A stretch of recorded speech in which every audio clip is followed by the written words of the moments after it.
Hello everyone and welcome to our channel. Imagine this Berlin, 1934, inside the shadowed corridors of the Third Reich. Power and betrayal are silently intertwining. Those who once swore absolute loyalty to Adolf Hitler are now locked in a ruthless struggle where a single decision could lift them to the pinnacle of power or send them straight to their deaths.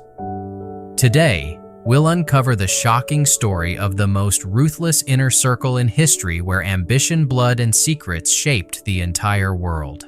Berlin's gray January sky hung low over the Reichstag on the morning of January 30th, 1933, as if the clouds themselves sensed a turning point. Inside, the air was thick with disbelief. Adolf Hitler, an Austrian veteran of the Great War, and fiery orator whose party had clawed its way from the political fringes, had just been appointed Chancellor of Germany. For many conservatives who still clung to the crumbling pillars of the Weimar Republic, the news struck like a thunderclap.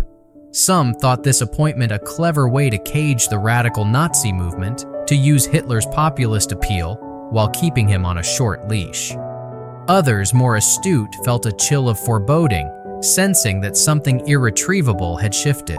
Outside crowds gathered in the freezing streets, a mixture of jubilation and uncertainty. Brown-shirted SA-men Sturmabteilung stormtroopers marched in tight formation, their boots hammering the cobblestones like an ominous drumbeat. They waved flags emblazoned with the black swastika, a stark emblem of the movement's brutal simplicity. The smell of burning torches mixed with the coal smoke of a struggling city, and chants of Heil Hitler echoed off stone facades still scarred by the Great War. Germany, humiliated by the Treaty of Versailles and battered by economic crisis, was about to be swept into a maelstrom that few yet understood. Amid the cheering masses and startled parliamentarians, 5 men already stood like dark satellites in Hitler's orbit, each destined to shape the regime's future. Rudolf Hess, the earnest deputy Führer, had been with Hitler since the earliest beer hall meetings, a decorated pilot turned political devotee. Hess embodied absolute, almost mystical loyalty. He believed Hitler's destiny was entwined with Germany's own, and that conviction burned so brightly it bordered on fanaticism. Hermann Göring, by contrast, was a study in flamboyant ambition. A former fighter ace and war hero, Göring possessed a charm that could fill any room and an opportunism as boundless as his appetite for fine uniforms and lavish parties. With his confident stride and twinkling eyes, he cultivated friendships in every circle, from industrialists to aristocrats, knowing that influence was the true currency of power. Then there was Joseph Goebbels, small in stature but towering in intellect and venom. As the new Minister of Propaganda, Goebbels had already proven himself a master of the spoken word and printed image. His speeches dripped with calculated fury and dark poetry, capable of whipping crowds into frenzies or bending truth into unrecognizable shapes.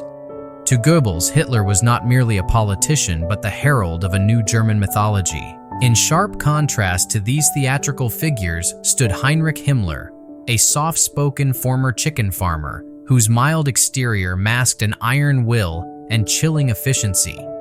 As head of the SS, the Schutzstaffel Himmler envisioned a future where discipline and racial ideology fused into an unstoppable force. He rarely raised his voice, but those who met his pale, calculating gaze often sensed a quiet ruthlessness more terrifying than Göring's bluster or Goebbels' fury. And finally, Ernst Röhm, the burly commander of the SA, embodied raw revolutionary energy. Scarred by battlefield wounds and hardened by street brawls, Röhm led a paramilitary of millions who saw themselves as the hammer of a coming national revolution. Unlike the others, Röhm did not dream merely of serving Hitler. He dreamed of remaking Germany's army itself, replacing the old Prussian officer class with his own populist force. His loyalty to Hitler was unquestioned, but his ambition was immense. These men, Hess, Göring, Goebbels, Himmler, and Röhm, formed the nucleus of what would become Hitler's inner circle. Each brought unique talents and dangerous flaws. Each was indispensable, yet each would one day face the Führer's wrath or suspicion. Their rivalries simmered even as they outwardly presented a united front, and Hitler, shrewd and manipulative, encouraged the competition. He understood that a divided court would ensure his absolute control. The Germany they sought to dominate was a nation teetering on the edge. The scars of the First World War still ran deep. Hyperinflation had wiped out life savings only a decade earlier, and the Great Depression had left millions unemployed. Many Germans felt betrayed by their own politicians and the punitive conditions of Versailles, believing their leaders had stabbed the army in the back. In beer halls and newspapers, conspiracy theories about foreign powers and internal enemies flourished. Hitler's rise was no miracle. It was the culmination of this discontent.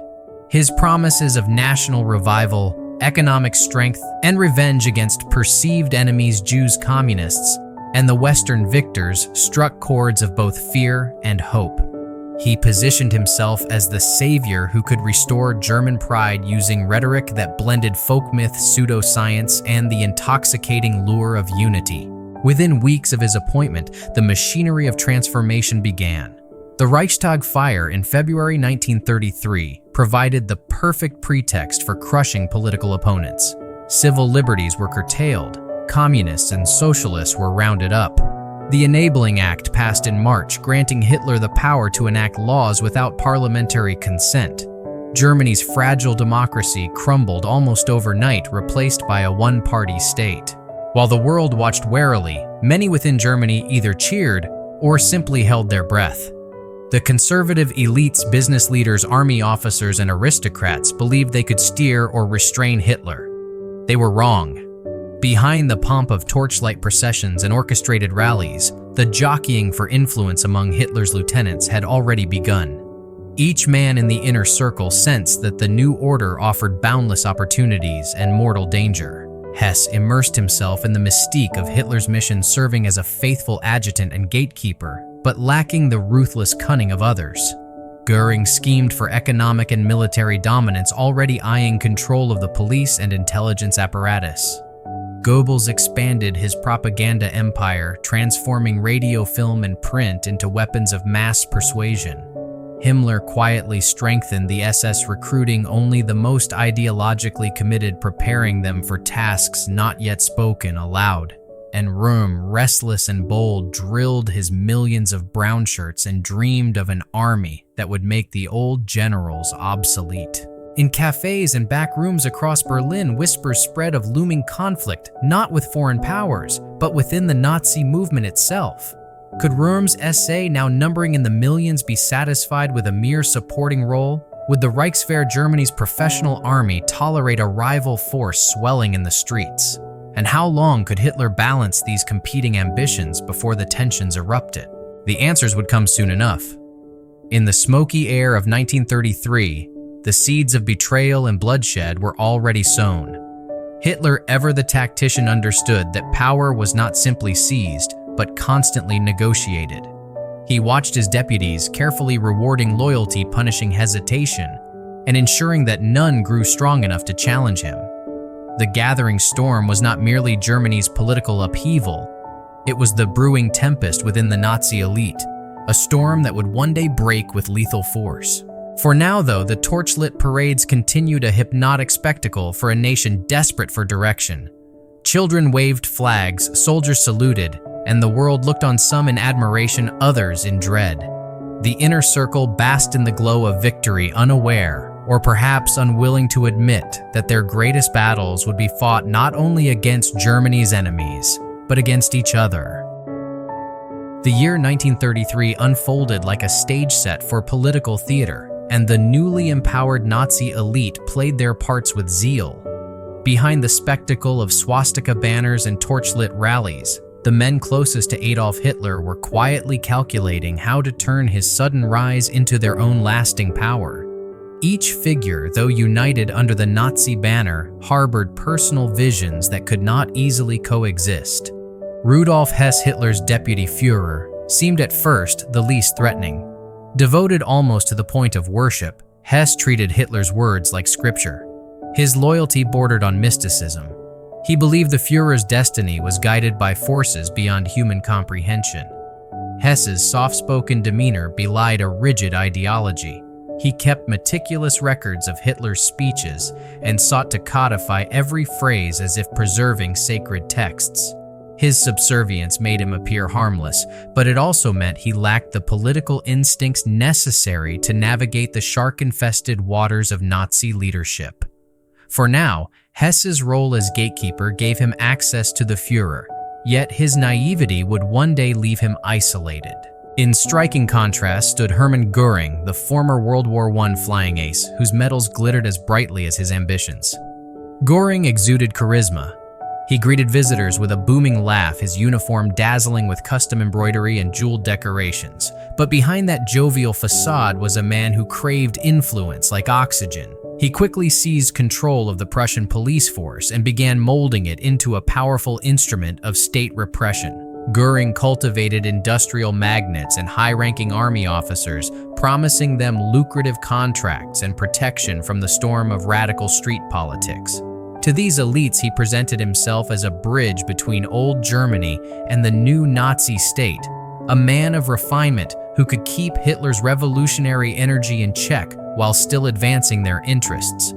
His appetite for wealth and luxury was insatiable, and he would leverage every position for personal gain, a pattern that sowed seeds of resentment among his peers. Joseph Goebbels, Minister of Propaganda, possessed no military glory or aristocratic connections, yet his weapon was mightier than armies, the spoken and written word. Slight of build with a clubfoot that caused a noticeable limp, Goebbels compensated with a ferocious intellect and a taste for psychological warfare. He understood that control of perception meant control of reality. Through newspapers, radio broadcasts, and cinema, he wove myths of national rebirth and racial destiny, transforming Hitler into a messianic figure for millions of Germans desperate for hope. Goebbels orchestrated mass rallies where the choreography of banners, music, and torchlight merged politics with spectacle, creating a near-religious experience. But his influence also made him dangerous. He could raise or ruin reputations overnight, and even his fellow Nazis feared becoming the target of his vitriol. Then there was Heinrich Himmler, outwardly the most unassuming of the group. A former chicken farmer with pince-nez glasses and a librarian's posture, Himmler could be overlooked in a crowd. Yet behind that mild exterior lay a mind of chilling precision. Appointed head of the Schutzstaffel, the SS Himmler set about transforming what began as Hitler's personal bodyguard into an elite order bound by racial ideology and absolute loyalty. He emphasized strict recruitment standards. Only those who met specific Aryan criteria and pledged total obedience were accepted. Under his watch, the SS became both a shield and a dagger, quietly expanding its intelligence capabilities and establishing secret files on allies and rivals alike. Himmler rarely shouted or blustered. His power grew in silence like a dark forest encroaching at night. Ernst Röhm, commander of the Sturmabteilung SA, represented a different force, entirely loud, brash, and revolutionary. His scarred face and barreled chest told of frontline combat and countless street battles against communist paramilitaries. To his millions of brown-shirted stormtroopers, Röhm was a folk hero. The SA had been instrumental in propelling the Nazi Party to power through intimidation brawls and relentless street presence. But Röhm envisioned more than being Hitler's enforcers. He dreamed of absorbing the professional army into the SA to create a people's army loyal not to the old Prussian generals, but to the ideals of the revolution. In private conversations, he boasted of an army of millions that would eclipse the traditional Reichswehr. His soldiers adored him, but the German military elite bristled at the challenge, and conservative businessmen feared his radical plans for a second revolution. As these men jostled for influence, Hitler watched with the detached amusement of a conductor letting his orchestra tune. He encouraged rivalry, understanding that competition kept each man dependent on his favor. He offered praise and titles generously, but withheld true power, ensuring that no single subordinate could rise high enough to threaten his supremacy. In cabinet meetings and private councils, he would often play one against another, letting rumors fester, then stepping in as the final arbiter. This manipulation forged an inner circle bound less by camaraderie than by mutual suspicion. The broader context of Germany in 1933 magnified these tensions. The Great Depression still haunted the nation. Unemployment remained staggering despite early Nazi economic measures. Political violence simmered as communists and social democrats faced relentless persecution. To ordinary Germans, the SA's marches through city streets projected order and strength. But to the professional army, the sight of 4 million uniformed stormtroopers was a provocation. The Reichswehr, limited by the Versailles Treaty to 100,000 men, quietly feared that Röhm's massive militia might one day replace them outright. Old Guard generals who had initially tolerated Hitler as a bulwark against communism began to whisper warnings to President Hindenburg and other conservatives the SA was becoming a state within a state. Inside, the Nazi leadership alliances formed and fractured like shifting ice. Göring, ever opportunistic, courted the military establishment, sensing their discomfort with Röhm's ambitions. He offered reassurances that Hitler valued the traditional army and hinted that he, Göring, could be their advocate in the new regime. Goebbels, wary of the SA's growing independence, quietly amplified stories of their drunkenness and unruly behavior in his propaganda channels, framing them as a potential embarrassment to the movement. Himmler, methodical as ever, saw opportunity. If the SA overreached and fell, the SS could inherit its mantle as the party's primary security force. He began compiling intelligence on Röhm's activities, carefully documenting anything that might later justify decisive action. Meanwhile, Hitler played a dangerous balancing act. He owed Röhm and the SA a debt. Their muscle had broken rival parties and secured Nazi dominance in the streets. Yet Hitler also needed the loyalty of the professional army for his long-term plans of rearmament and expansion. Publicly, he spoke of unity and discipline. Privately, he grew uneasy as reports of SA insubordination reached his desk. Röhm's talk of a second revolution alarmed him. The Führer wanted revolution, no longer he wanted control. In beer halls and smoky back rooms across Germany, rumors swirled. Was Röhm plotting a coup? Could the SA become a parallel government? Conservative newspapers hinted at excesses among the brownshirts, while military officers lobbied Hitler to rein them in. Each report increased the pressure on the Führer to act, but he hesitated, wary of alienating the men who had carried him to power. By the end of 1933, the lines were drawn. Hess remained the loyal scribe, recording every word of the Führer. Göring gathered wealth and titles like trophies, weaving a network of allies in industry and the military. Goebbels perfected the art of mass persuasion, turning Hitler's image into an almost divine presence. Himmler quietly sharpened the SS into a blade waiting for its moment. And Röhm stood defiant, commanding millions and dreaming of an army that would eclipse the old order. The stage was set for confrontation. Beneath the public pageantry, the rallies, the goose-stepping parades, the chants of Ein Volk, ein Reich, ein Führer, a storm of ambition and rivalry churned. Each man believed he was indispensable to Hitler's vision. Each underestimated how ruthlessly the Führer would defend his own supremacy. By early 1934, Germany pulsed with the restless energy of a nation in flux. Hitler's swift consolidation of political power had transformed the Weimar Republic into the Third Reich in less than a year. But the deeper question of military authority remained unsettled. On the streets, the brown-shirted SA swaggered like conquering heroes. Inside army barracks and officers' clubs, professional soldiers watched with cold, simmering resentment. The Reichswehr, the official German military, was limited by the Treaty of Versailles to a mere 100,000 men.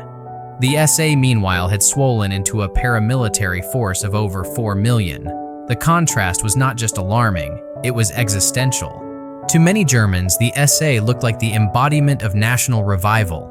Their parades filled the avenues of Berlin, Munich, and Hamburg, a sea of brown uniforms moving in lockstep beneath red banners. Ordinary citizens, weary of economic chaos and political street fights, often mistook their discipline for stability. But to the old Prussian officer corps, the SA was something else entirely, an undisciplined mob masquerading as soldiers, threatening the army's centuries-old traditions of hierarchy and honor.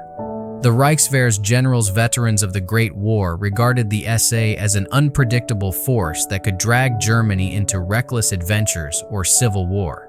Ernst Röhm, commander of the SA, did little to ease those fears. He relished his reputation as a blunt, fearless revolutionary. In private conversations, he spoke openly of turning the SA into a people's army that would replace the professional military. He believed the old aristocratic officers were relics of a failed past, a class that had betrayed Germany in 1918 and now clung to obsolete traditions. Röhm envisioned millions of stormtroopers forming the backbone of a new radical force loyal to the Nazi movement alone. The Reichswehr is an antiquated clique, he reportedly declared. Sooner or later, it will have to be absorbed. Röhm's confidence came not only from numbers, but from personal history.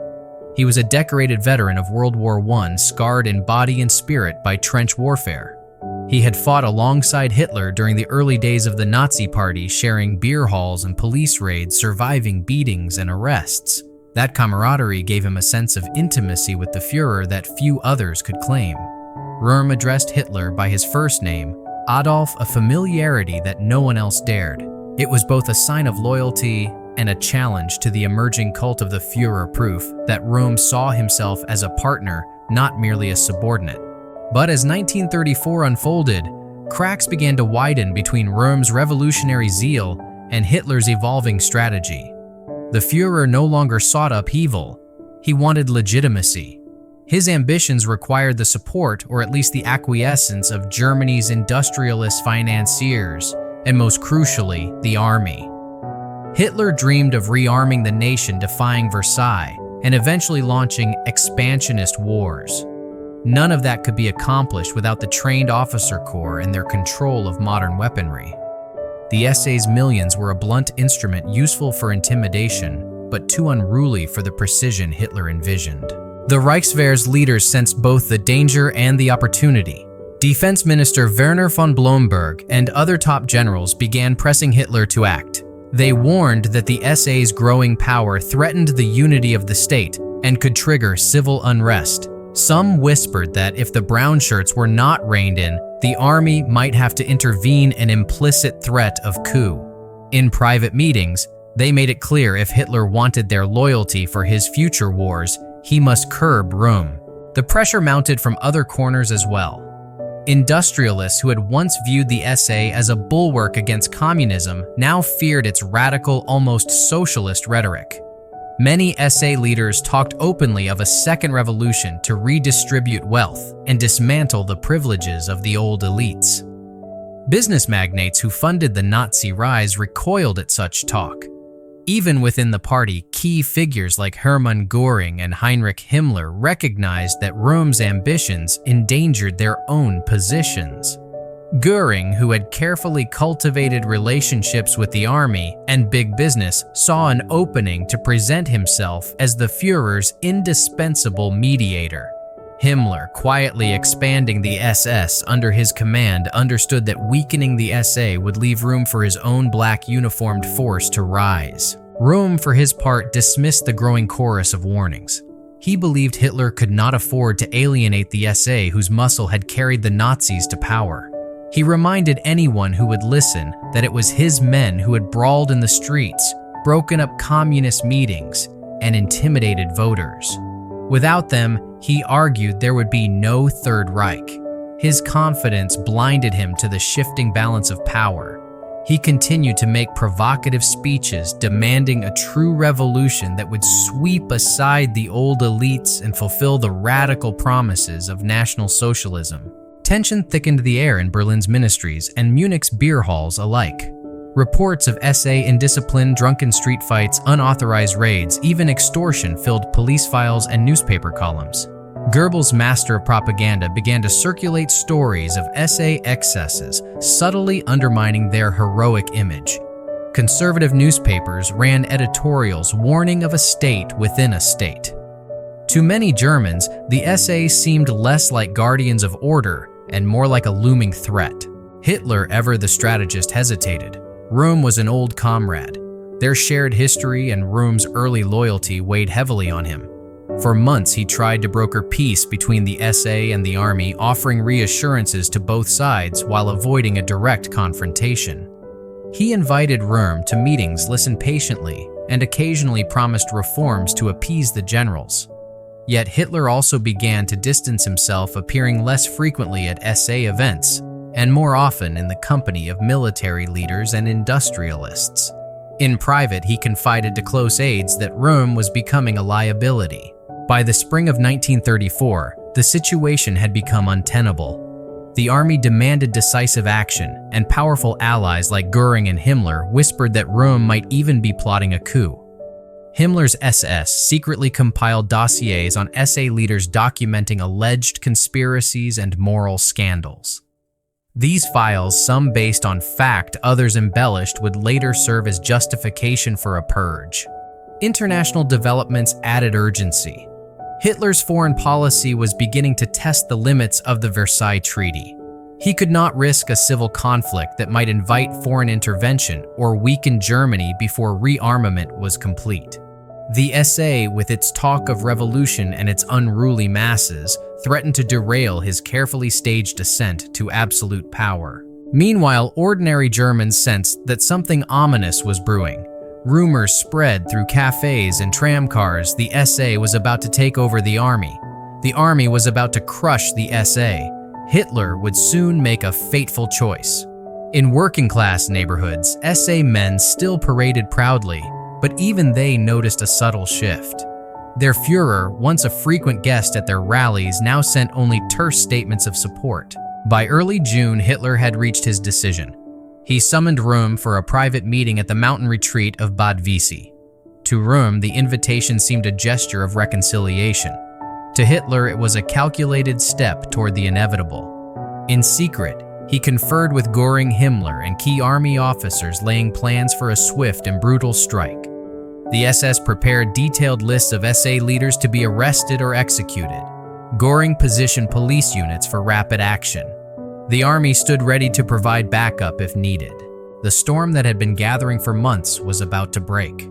In the twilight of late June, Hitler traveled south under the guise of a routine inspection, carrying with him the weight of both personal betrayal and political necessity.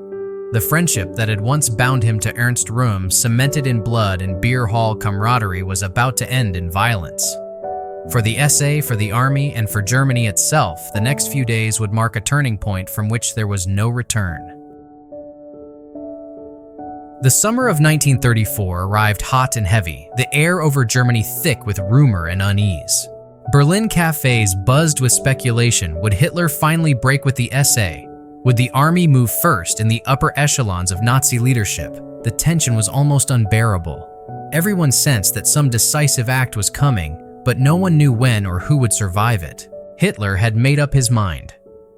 The old camaraderie with Ernst Röhm no longer outweighed the growing danger the SA posed to his ambitions.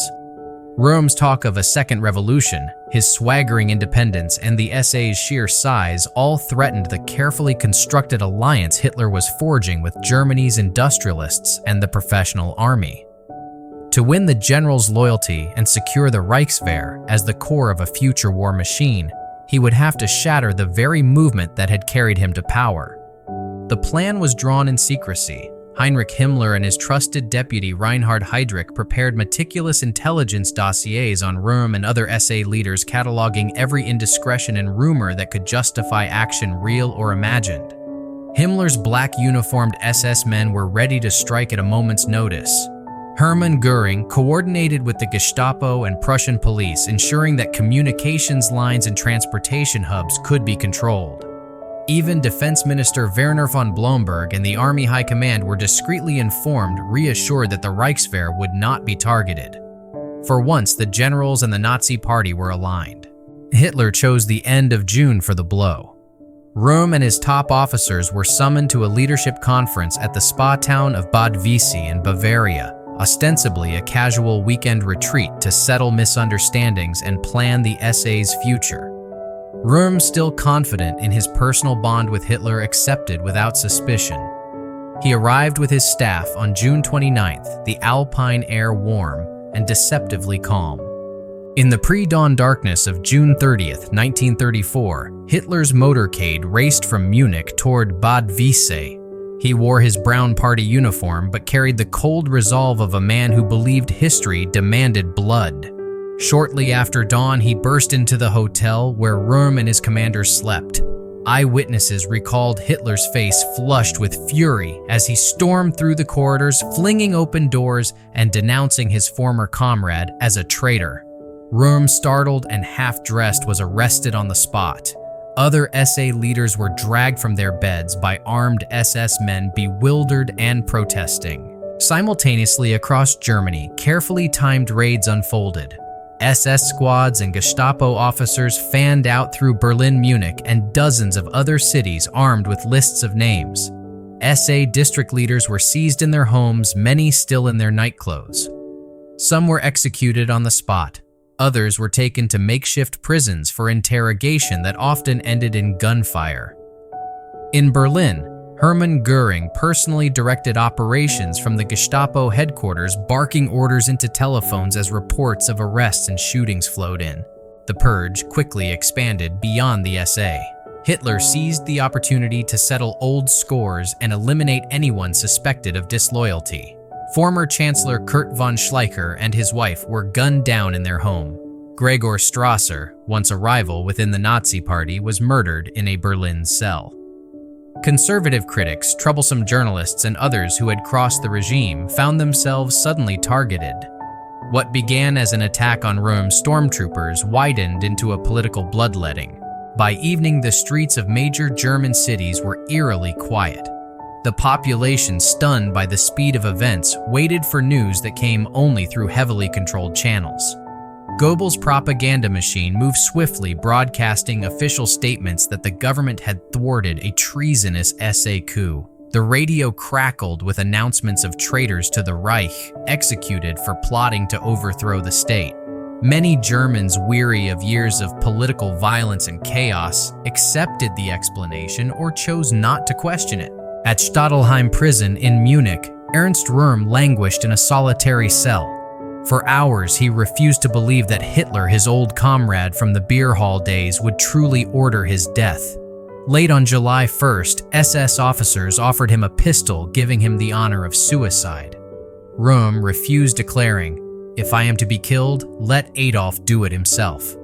Minutes later, 2 SS men entered the cell and shot him at point-blank range. With his death, the SA's fate was sealed. The violence did not end that night. Arrests and executions continued into July 2nd as the SS hunted down lingering targets. In total, estimates of those killed ranged from several hundred to more than 1,000. Many were SA officers. Others were political opponents or merely unfortunate enough to be caught in the purge's wide net. The swift, brutal operation would be remembered as Die Nacht der langen Messer, the Night of the Long Knives. The political consequences were immediate and profound.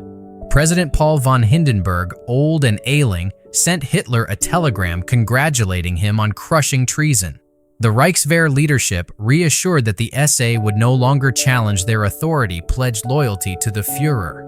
Within weeks, the army swore a new oath, not to the Constitution or the nation, but personally to Adolf Hitler. The SS emerged as the night's great victor. Once a small guard unit, it now stood as an independent power answerable only to Hitler. Himmler's carefully laid plans had paid off. The SS gained primacy over the SA, and soon over much of Germany's policing and intelligence apparatus. The Gestapo, once under Göring's Prussian authority, passed fully into SS hands, giving Himmler and Heydrich an unparalleled tool for surveillance and terror. For Hitler, the purge was a masterstroke of political calculation. He had eliminated a potential rival, reassured the conservative elites, and bound the army to his future ambitions, all in a single shocking weekend. The brutality of the action also sent an unmistakable message to friend and foe alike. Loyalty to Hitler was absolute, and even the most intimate comrades were expendable. Yet the personal cost was not invisible. Those who had once marched shoulder to shoulder with Hitler in the movement's infancy were gone. Some executed without trial, others cowed into silence. The beer hall camaraderie of the early Nazi years was replaced by an atmosphere of fear and mistrust. In private moments, even high-ranking Nazis wondered who might be next if they ever displeased the Führer. Across Germany, ordinary citizens drew their own conclusions. Some felt relief that the unruly SA had been tamed. Others shivered at the realization that the state could kill without warning or due process. Internationally, the world took note of Hitler's audacity. Foreign newspapers reported the bloodshed with alarm, but no foreign government moved to challenge him. Britain and France, still mired in economic depression and haunted by memories of the Great War, limited themselves to cautious statements. Hitler read their restraint as tacit acceptance. In the aftermath, the SA was reduced to a shadow of its former self. Its remaining members were relegated to secondary roles, their millions of stormtroopers stripped of political influence. The SS, on the other hand, expanded rapidly. Within a few years, it would evolve into a sprawling empire of police intelligence and paramilitary units responsible for enforcing racial policy and running concentration camps. By August 2, 1934, when President Hindenburg died, Hitler stood unchallenged. Merging the offices of Chancellor and President, he declared himself Führer und Reichskanzler leader and Reich Chancellor. The army's oath of loyalty to him personally sealed the transformation of Germany into a dictatorship centered on a single man. The Night of the Long Knives was more than a bloody episode of political intrigue. It was the crucible in which the Nazi regime hardened into totalitarian rule. It revealed Hitler's willingness to betray lifelong friends, to manipulate public perception, and to wield murder as an instrument of statecraft. The lesson was clear: in the Third Reich, power belonged only to those who could seize it and hold it with ruthless force. As the sun set on that grim chapter, the German people entered a new era of silence and submission. The echoes of gunfire had faded, but the memory of that weekend lingered like a specter. It warned that no one, no matter how close to the Führer, was safe. And it marked the moment when Adolf Hitler ceased to be merely a politician and became the unchallenged master of Germany's destiny. The blood-soaked dawn of July 1934 faded into an uneasy calm. Across Germany, the echoes of the Night of the Long Knives still lingered in whispered rumors and shuttered homes in the quiet terror that followed sudden violence. Within days, the Nazi regime had shifted from a turbulent revolutionary movement into a hardened dictatorship. Adolf Hitler had crossed a threshold. He was no longer just the chancellor who had maneuvered his way into power. He was the unquestioned master of the German state. The purge had annihilated the Sturmabteilung's dominance and removed Hitler's last significant domestic rivals. Ordinary Germans, stunned by the swiftness and brutality of the killings, awoke to a new reality. Newspapers, tightly controlled by Joseph Goebbels' Ministry of Propaganda, portrayed the murders as a heroic defense of the nation against an SA conspiracy. Headlines blared with phrases like, "Reich saved from treason" and "Führer defends Germany." Many readers accepted these stories, if only because the alternative, that the government had carried out a calculated massacre, was too frightening to contemplate. The German military, the Reichswehr, reacted with approval and relief. For months, the professional officer corps had watched the SA grow into a rival army, its millions of stormtroopers strutting through the streets as though they were the true guardians of Germany's future. Now the threat was gone. In the aftermath of the purge, Defense Minister Werner von Blomberg and his fellow generals sent a message of loyalty to Hitler. They publicly praised him for his decisive action, and their private conversations made clear that they now regarded the Führer as the indispensable leader of the nation's rearmament. Hitler understood the value of this new alliance. He knew that to realize his dreams of expansion and revenge for Versailles, he needed the Reichswehr's cooperation. On August 2, 1934, that cooperation came at the most opportune moment. President Paul von Hindenburg, aged and gravely ill for months, finally died at his estate in Neudeck. The old field marshal, once seen as the embodiment of the German state, was gone. Hitler moved with breathtaking speed. Hours after Hindenburg's death, the government announced that the offices of president and chancellor would be merged. Hitler would henceforth be Führer und Reichskanzler leader and Reich Chancellor. There was no serious opposition. Within days, the army swore a new oath of allegiance not to the German constitution or to the nation, but to Hitler personally. The wording was stark. I swear by God this sacred oath that I will render unconditional obedience to Adolf Hitler, the Führer of the German Reich and people, and will be ready as a brave soldier to risk my life at any time for this oath. It was a moment of profound transformation. The German military, the one institution that might have checked Hitler's ambitions, bound itself not to the state, but to a single man. The purge and the oath had a chilling effect far beyond the army. Conservative politicians who had once imagined that Hitler could be managed realized their miscalculation. Industrialists who had quietly funded the Nazi rise to power now knew that their wealth and influence depended entirely on the Führer's favor. Ordinary citizens who might have grumbled about the new regime learned the price of dissent. The murder of respected figures like former Chancellor Kurt von Schleicher sent a clear signal status reputation or past service offered no protection. Propaganda reinforced the new order with relentless energy. Goebbels orchestrated radio broadcasts and newsreels that portrayed Hitler as a man of destiny who had saved Germany from chaos. Carefully staged photographs showed the Führer as both warrior and father figure, reviewing troops, greeting children, and receiving the adulation of crowds. The narrative was simple and powerful. Hitler had acted decisively to protect the nation, and in doing so, he had proven himself Germany's savior. Meanwhile, the SS, once a small guard unit, was rising to unprecedented prominence. Heinrich Himmler and his brilliant cold-blooded deputy Reinhard Heydrich emerged from the purge as the regime's true enforcers. The SS gained independence from the SA and expanded its authority far beyond its original role as Hitler's personal bodyguard. Heydrich, who headed the Gestapo, transformed it into a vast, secret police network that reached into every corner of German life. Files were kept on potential opponents, informants were recruited in workplaces and neighborhoods, and fear became an invisible but omnipresent companion to everyday existence. Himmler, ever methodical, began reshaping the SS into what he envisioned as an elite racial order. He introduced stringent recruitment standards based on pseudo-scientific notions of Aryan ancestry and ideological purity. Members were indoctrinated not only in military discipline, but in a cult-like belief in the destiny of the Germanic race. To Himmler, the SS was more than a paramilitary force. It was the spearhead of a new civilization. The Night of the Long Knives had given him the independence to pursue that vision without interference. Göring too profited from the purge. Having orchestrated key aspects of the operation in Berlin, he tightened his grip on the Gestapo before eventually ceding formal control to Himmler. He retained significant influence over the police and used the chaos to enrich himself and his allies. Göring's charm and opportunism, so vital in the early years, remained assets, and he soon turned his attention to another grand project, building the Luftwaffe, the Air Force, that would become a central pillar of Germany's rearmament.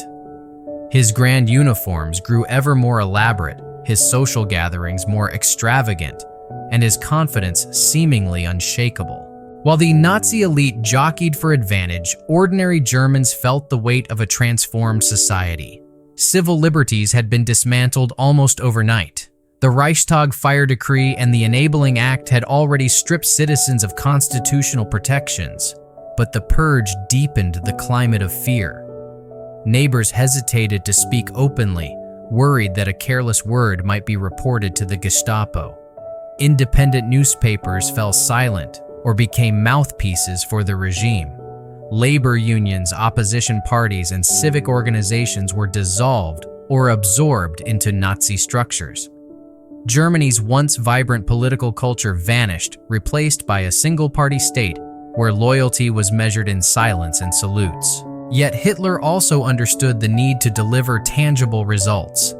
Economic initiatives aimed at reducing unemployment and revitalizing industry began to take effect. Massive public works projects, most famously the construction of the Autobahn, created jobs and fostered a sense of national renewal. Military rearmament, though still partly hidden from foreign eyes, spurred factories and provided a patriotic rallying point.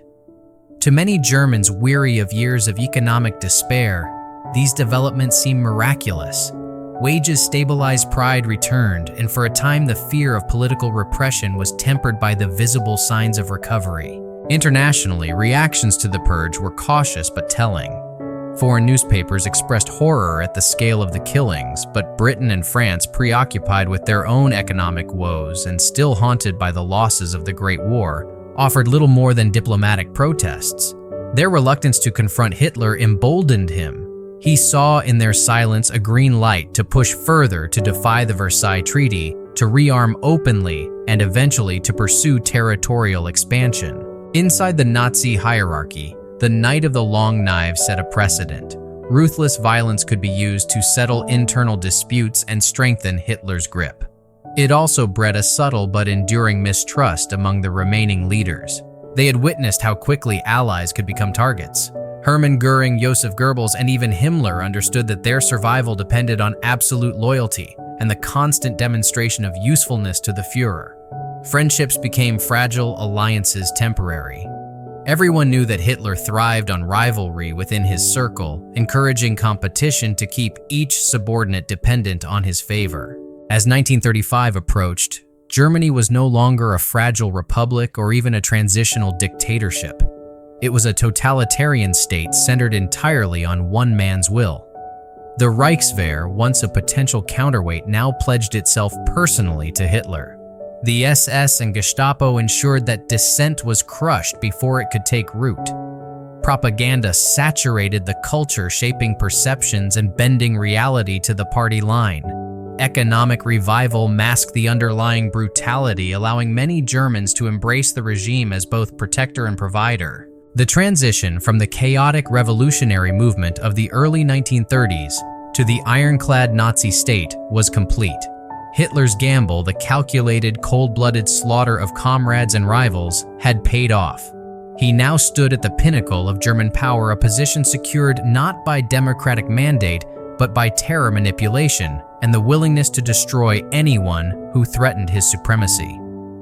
The lesson was clear to all who remained in his orbit in the Third Reich. Loyalty to Hitler was not just a virtue, it was a matter of life and death. By late 1934, a new shadow stretched across the German state, one clad not in the brown of the SA, but in the stark black of the SS. The purge of the SA had cleared the field for Heinrich Himmler and his meticulously disciplined Schutzstaffel to rise from a small bodyguard unit into a vast, multifaceted empire. What began as a few hundred men sworn to protect Adolf Hitler would, in the years ahead, become one of the most feared organizations in human history. The SS's transformation was not accidental. Himmler, methodical and tireless, understood the value of silence and precision. Unlike the boisterous SA, the SS moved like a blade in the dark, efficient, loyal, and ideologically pure. After the Night of the Long Knives, Hitler rewarded this loyalty. On July 20th, 1934, he officially recognized the SS as an independent organization answerable only to him. From that moment, the black uniformed corps no longer served merely as a bodyguard. It became a state within the state. Himmler wasted no time expanding his vision. He believed the SS must embody the racial ideals at the heart of National Socialism. Recruitment was painstaking and exclusive. Prospective members were subjected to rigorous background checks, including genealogical investigations, to prove Aryan ancestry going back at least to 1800. Physical fitness, military discipline, and ideological fervor were mandatory. Himmler sought not just soldiers, but a new aristocracy, a brotherhood destined to shape Germany's future. Ceremonies invoking ancient Germanic symbols and pagan mysticism gave the SS a quasi-religious aura, binding its members in a cult-like loyalty. Reinhard Heydrich Himmler's brilliant and cold-blooded deputy became the architect of the SS intelligence network. Tall, blonde, and unnervingly composed, Heydrich combined a bureaucrat's eye for detail with a predator's instinct. As head of the Sicherheitsdienst SD, the SS's intelligence arm, He built a surveillance apparatus that reached into every corner of German life. Informants were cultivated in workplaces, universities, and neighborhoods. Secret dossiers multiplied, cataloging the political leanings, private lives, and even sexual habits of potential enemies and potential rivals within the party itself. Fear became the SS's invisible ally.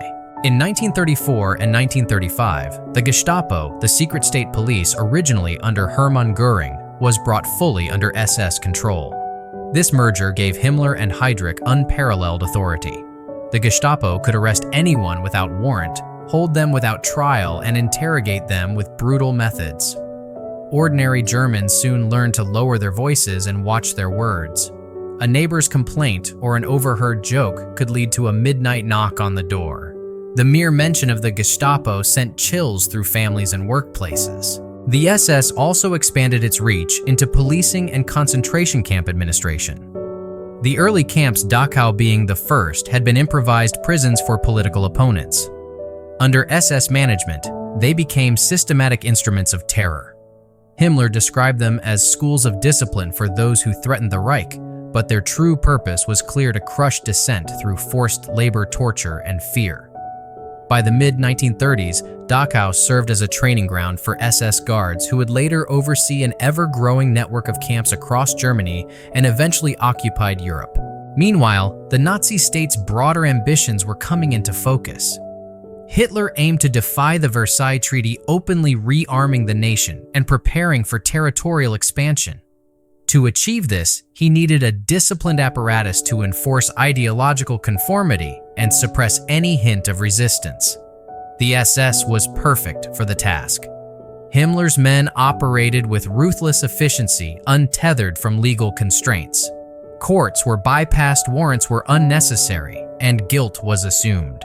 The SS was both sword and shield, a weapon against enemies of the state, and a protective wall around the Führer's regime. Himmler cultivated an image of quiet, almost bureaucratic devotion. He rarely raised his voice, spoke in measured tones, and surrounded himself with files and statistics. Yet beneath the pedantic exterior lay a fanatical will. He envisioned the SS as the genetic and ideological vanguard of a new order, steeped in pseudo-scientific racial theories and a mystical sense of destiny. Under his leadership, SS men underwent ideological training that combined racial science with medieval Germanic mythology, forging a mindset of absolute obedience and superiority. This transformation did not go unnoticed by other Nazi leaders. Hermann Göring, though still powerful, grew wary of Himmler's expanding reach. Joseph Goebbels recognized that the SS's surveillance threatened even the propaganda ministry. Careless words could be used against anyone. Martin Bormann, Hitler's private secretary, observed the shifting landscape with characteristic calculation, quietly noting which way the wind was blowing.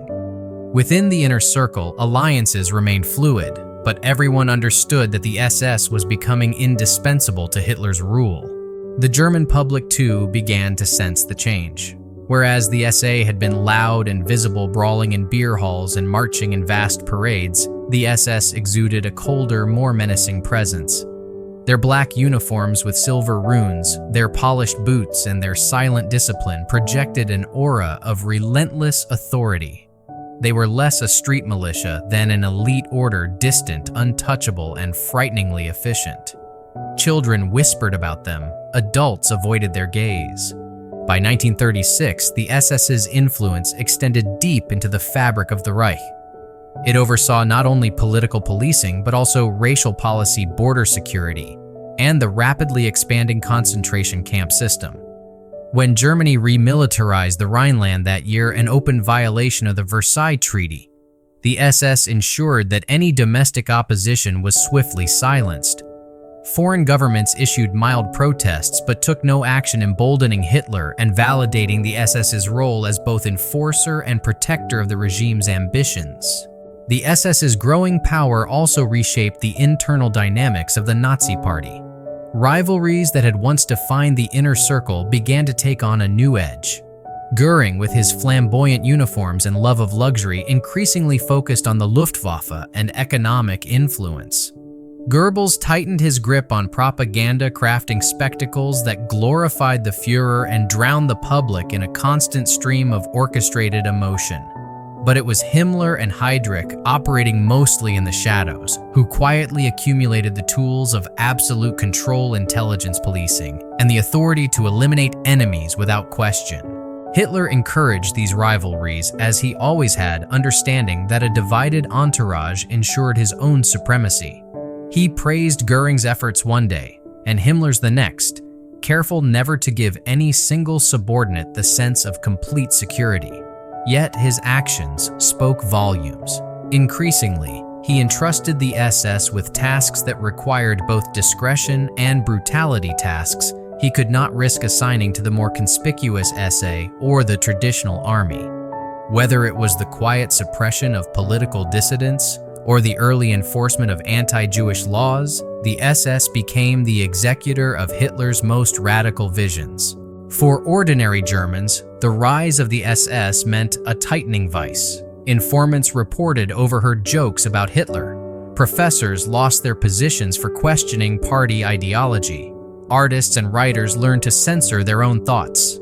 Fear seeped into daily life like a cold draft through a cracked window. People adapted by lowering their voices, avoiding controversial topics, and attending the mandatory rallies and parades where loyalty could be demonstrated, if not genuinely felt, at least convincingly performed. By the eve of the 1936 Berlin Olympics, the SS had become both omnipresent and largely invisible, a paradoxical force that inspired awe and dread. Foreign visitors marveled at the apparent order of Nazi Germany, the clean streets, the disciplined crowds, the spectacle of the games, unaware that behind the scenes, Himmler's apparatus was monitoring every movement, suppressing dissent, and refining methods of control. The world saw a rejuvenated Germany. Germans themselves felt the tightening of an iron cage. The transformation of the SS from a small guard detail into the regime's most powerful instrument was one of the swiftest and most consequential shifts in the Third Reich's early years.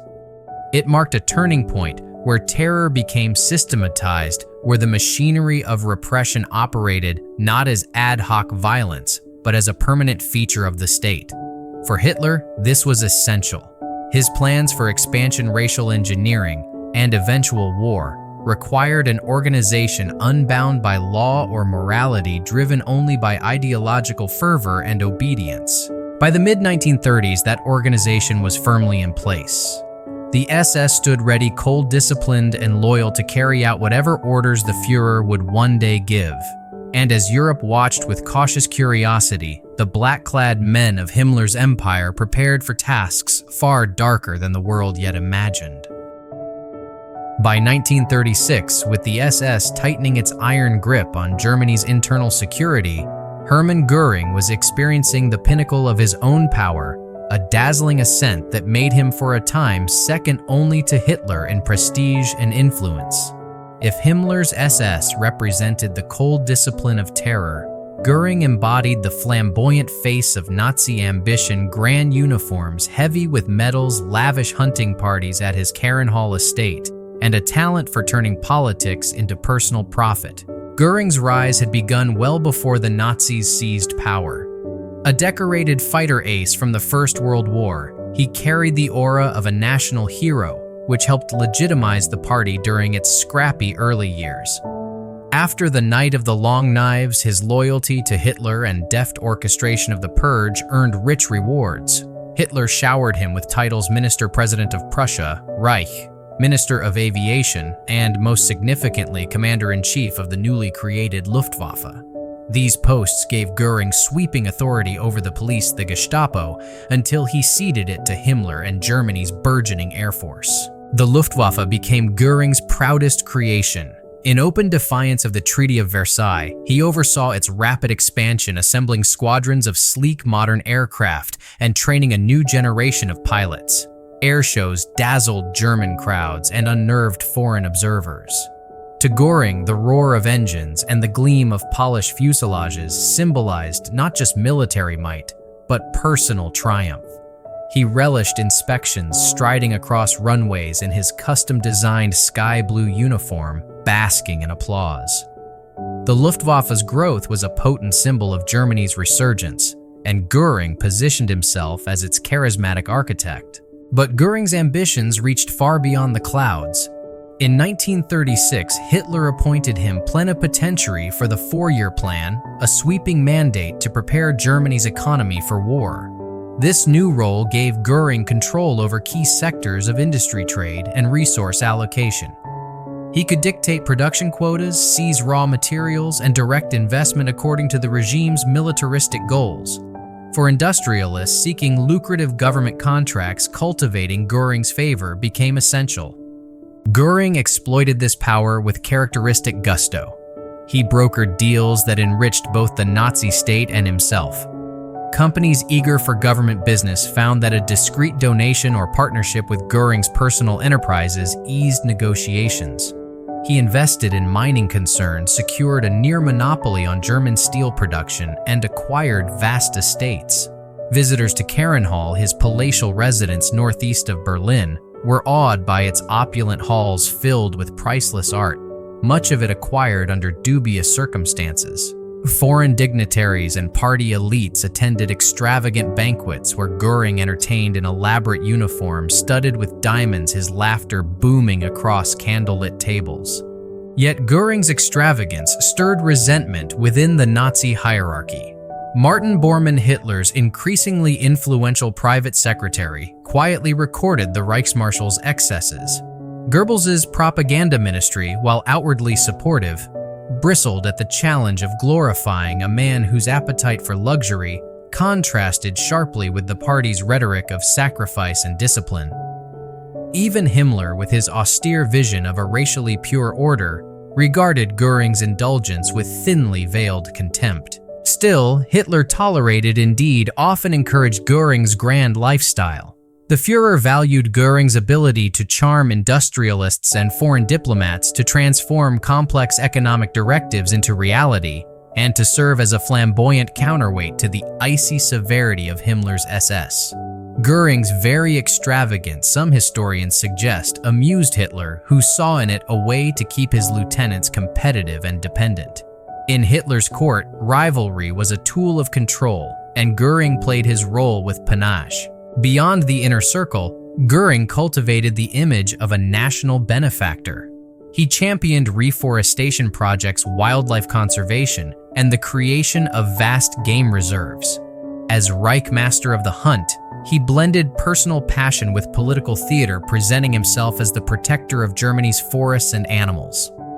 These initiatives, while tinged with genuine interest, also provided cover for the seizure of private lands and resources. Herrenhal itself was built in the Schorfheide forest on expropriated property, a monument to Göring's belief that the spoils of power were his by right. Internationally, Göring became a key face of Nazi diplomacy. His command of English and easy charm made him a favored contact for visiting dignitaries. British officials in particular found him more approachable than other Nazi leaders. He entertained foreign guests with lavish hunts and sumptuous feasts, projecting an image of cultured authority that masked the regime's brutality. For a time, some in London even speculated that Göring might be a moderating influence on Hitler, a misconception he did little to dispel. But Göring's glittering ascent carried the seeds of future trouble. His accumulation of titles and wealth made him both indispensable and envied. Bormann quietly maneuvered to limit his access to Hitler, subtly highlighting Göring's indulgences. Himmler and Heydrich, ever watchful, expanded their intelligence networks to track the Reichsmarshal's dealings. Goebbels, while publicly praising Göring's economic achievements, occasionally hinted in his diary at the dangers of one man wielding so much influence. For now, however, Göring stood unchallenged. His Luftwaffe dominated Germany's skies. His economic decrees reshaped industries, and his personal charisma made him a favorite at rallies and ceremonies. He reveled in the adoration of crowds, the flash of cameras, and the deference of industrial magnates who knew their fortunes depended on his goodwill. In the grand narrative of the Third Reich, this was Göring's golden age, a period when he seemed to embody the very dynamism of Hitler's new Germany. Yet behind the pageantry, strains were beginning to show. The ambitious four-year plan demanded rapid rearmament and autarky, placing immense pressure on resources and labor. Shortages of raw materials and foreign currency forced Göring into increasingly aggressive economic policies, including the exploitation of occupied territories and the plundering of Jewish businesses, policies that would harden into outright theft and slave labor as war approached. His appetite for luxury also grew, requiring ever more wealth to sustain and inviting scrutiny, even among fellow Nazis. Still in the mid to late 1930s, Göring's influence only expanded.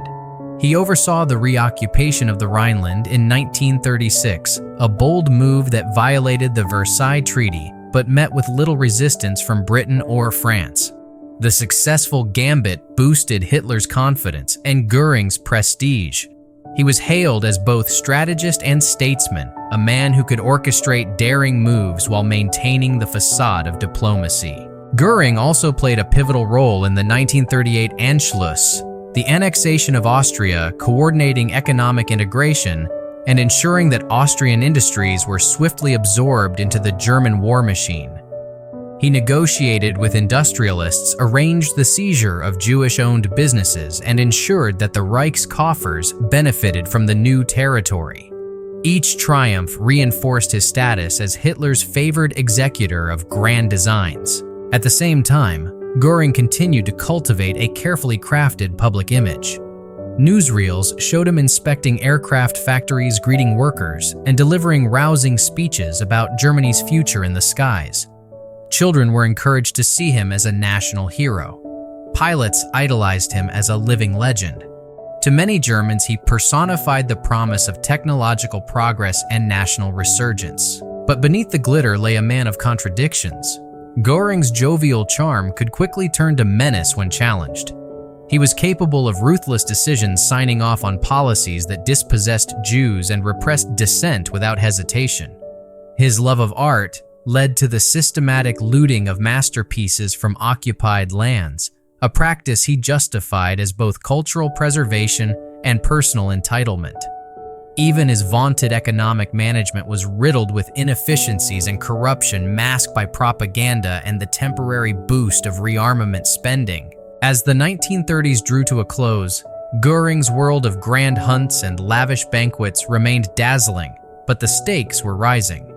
Hitler's ambitions for expansion into Czechoslovakia, then Poland, would soon plunge Europe into war. The Luftwaffe, Göring's proud creation, would be tested in combat on a scale never before imagined. For now, however, the Reichsmarschall basked in a glow of power and luxury, confident that his star would only rise higher. History would prove otherwise. Yet in these years, before the fires of global conflict revealed the limits of his competence and the depth of his greed, Hermann Göring seemed untouchable, a symbol of Nazi Germany's confidence, extravagance, and ruthless ambition. While Hermann Göring dazzled the world with parades of aircraft and diamond-studded uniforms, another figure was steadily weaving a different kind of power, one that thrived in silence. Martin Bormann, a stocky man with a round face and an unremarkable demeanor, never commanded troops or captivated crowds. Yet by the late 1930s, he was positioning himself to become the gatekeeper of Adolf Hitler's entire regime. Bormann began his rise within the Nazi Party's administrative machinery. Initially the private secretary to Deputy Führer Rudolf Hess, he proved invaluable in the daily grind of paperwork, budgets, and personnel management that most party elites disdained. Where others sought the limelight, Bormann mastered the minutiae. He remembered names, tracked favors, and kept meticulous records of every promise or slight. These seemingly mundane habits gave him a map of the party's internal rivalries and a quiet leverage over men far more famous than he. His true opportunity came after the dramatic flight of Rudolf Hess to Britain in May 1941. Hess's unauthorized peace mission stunned Hitler and created a sudden vacancy at the top of the party chancellery. Bormann, already indispensable as Hess's chief of staff, stepped smoothly into the void. Hitler, impressed by his efficiency and discretion, appointed him head of the chancellery and, crucially, his personal secretary. From that moment, Bormann controlled access to the Führer as completely as any fortress gate controls a city. This control was subtle but profound. Every request for a meeting, every memorandum, every petition from ministers or generals passed through Bormann's hands. He decided which messages reached Hitler promptly, which were delayed, and which quietly disappeared. By filtering information, he shaped the Führer's view of events and the fortunes of those seeking favor. Ministers who displeased Bormann found their audiences with Hitler inexplicably postponed. Those who courted his goodwill discovered doors opening with surprising ease. Unlike the flamboyant Göring or the chillingly methodical Himmler, Bormann avoided public speeches and camera flashes. He preferred the shadows of the Reich Chancellery, where he could listen more than speak. But behind that quiet exterior lay an iron will. He expanded his influence into economic and administrative affairs, overseeing party finances, land acquisitions, and the distribution of confiscated Jewish property. He cultivated provincial party leaders, ensuring that their loyalty flowed through him to Hitler. Over time, regional Gauleiters learned that Bormann's signature could advance a career or end it. His relationship with Hitler grew unusually close. Bormann managed the Führer's personal finances, travel arrangements, and even household details at the Berghof mountain retreat. He accompanied Hitler on journeys, took notes during meetings, and anticipated needs before they were spoken. This constant proximity bred trust. Hitler came to rely on Bormann not merely as a secretary, but as a confidant who shielded him from the distractions of administration and the petty squabbles of subordinates. The other Nazi chieftains recognized the danger, but undermining Bormann proved nearly impossible. He avoided open confrontation, preferring quiet persistence. When Hermann Göring sought to bypass him, Bormann simply controlled the scheduling until Göring's messages lost urgency. When Joseph Goebbels complained about propaganda budgets, Bormann offered polite delays until Goebbels grudgingly negotiated on his terms. Even Heinrich Himmler, with all the terror of the SS at his disposal, found it easier to court Bormann's cooperation than to challenge him outright. Bormann's growing clout coincided with the tightening of Nazi control over daily German life. As anti-Jewish laws intensified, culminating in the Nuremberg Laws of 1935, he ensured that party decrees reached provincial officials swiftly and without ambiguity. He supervised the seizure of Jewish assets and the allocation of confiscated properties to party loyalists, turning persecution into a source of both ideological conformity and financial enrichment for the regime. His office became a hub where ideological zeal met practical administration. Despite his lack of military background, Bormann also influenced strategic decision-making simply by managing information. Generals who wished to present alternative strategies during the early years of the war often found their proposals delayed or summarized in ways that favored Hitler's preconceived ideas. Historians later noted that Bormann's quiet filtering helped reinforce Hitler's tendency toward isolation and suspicion, deepening the Führer's conviction that only he grasped the full picture. By the outbreak of World War II, Martin Bormann had achieved what many of his more flamboyant peers desired but never secured: intimate daily access to Hitler and a decisive voice in what the Führer heard and believed.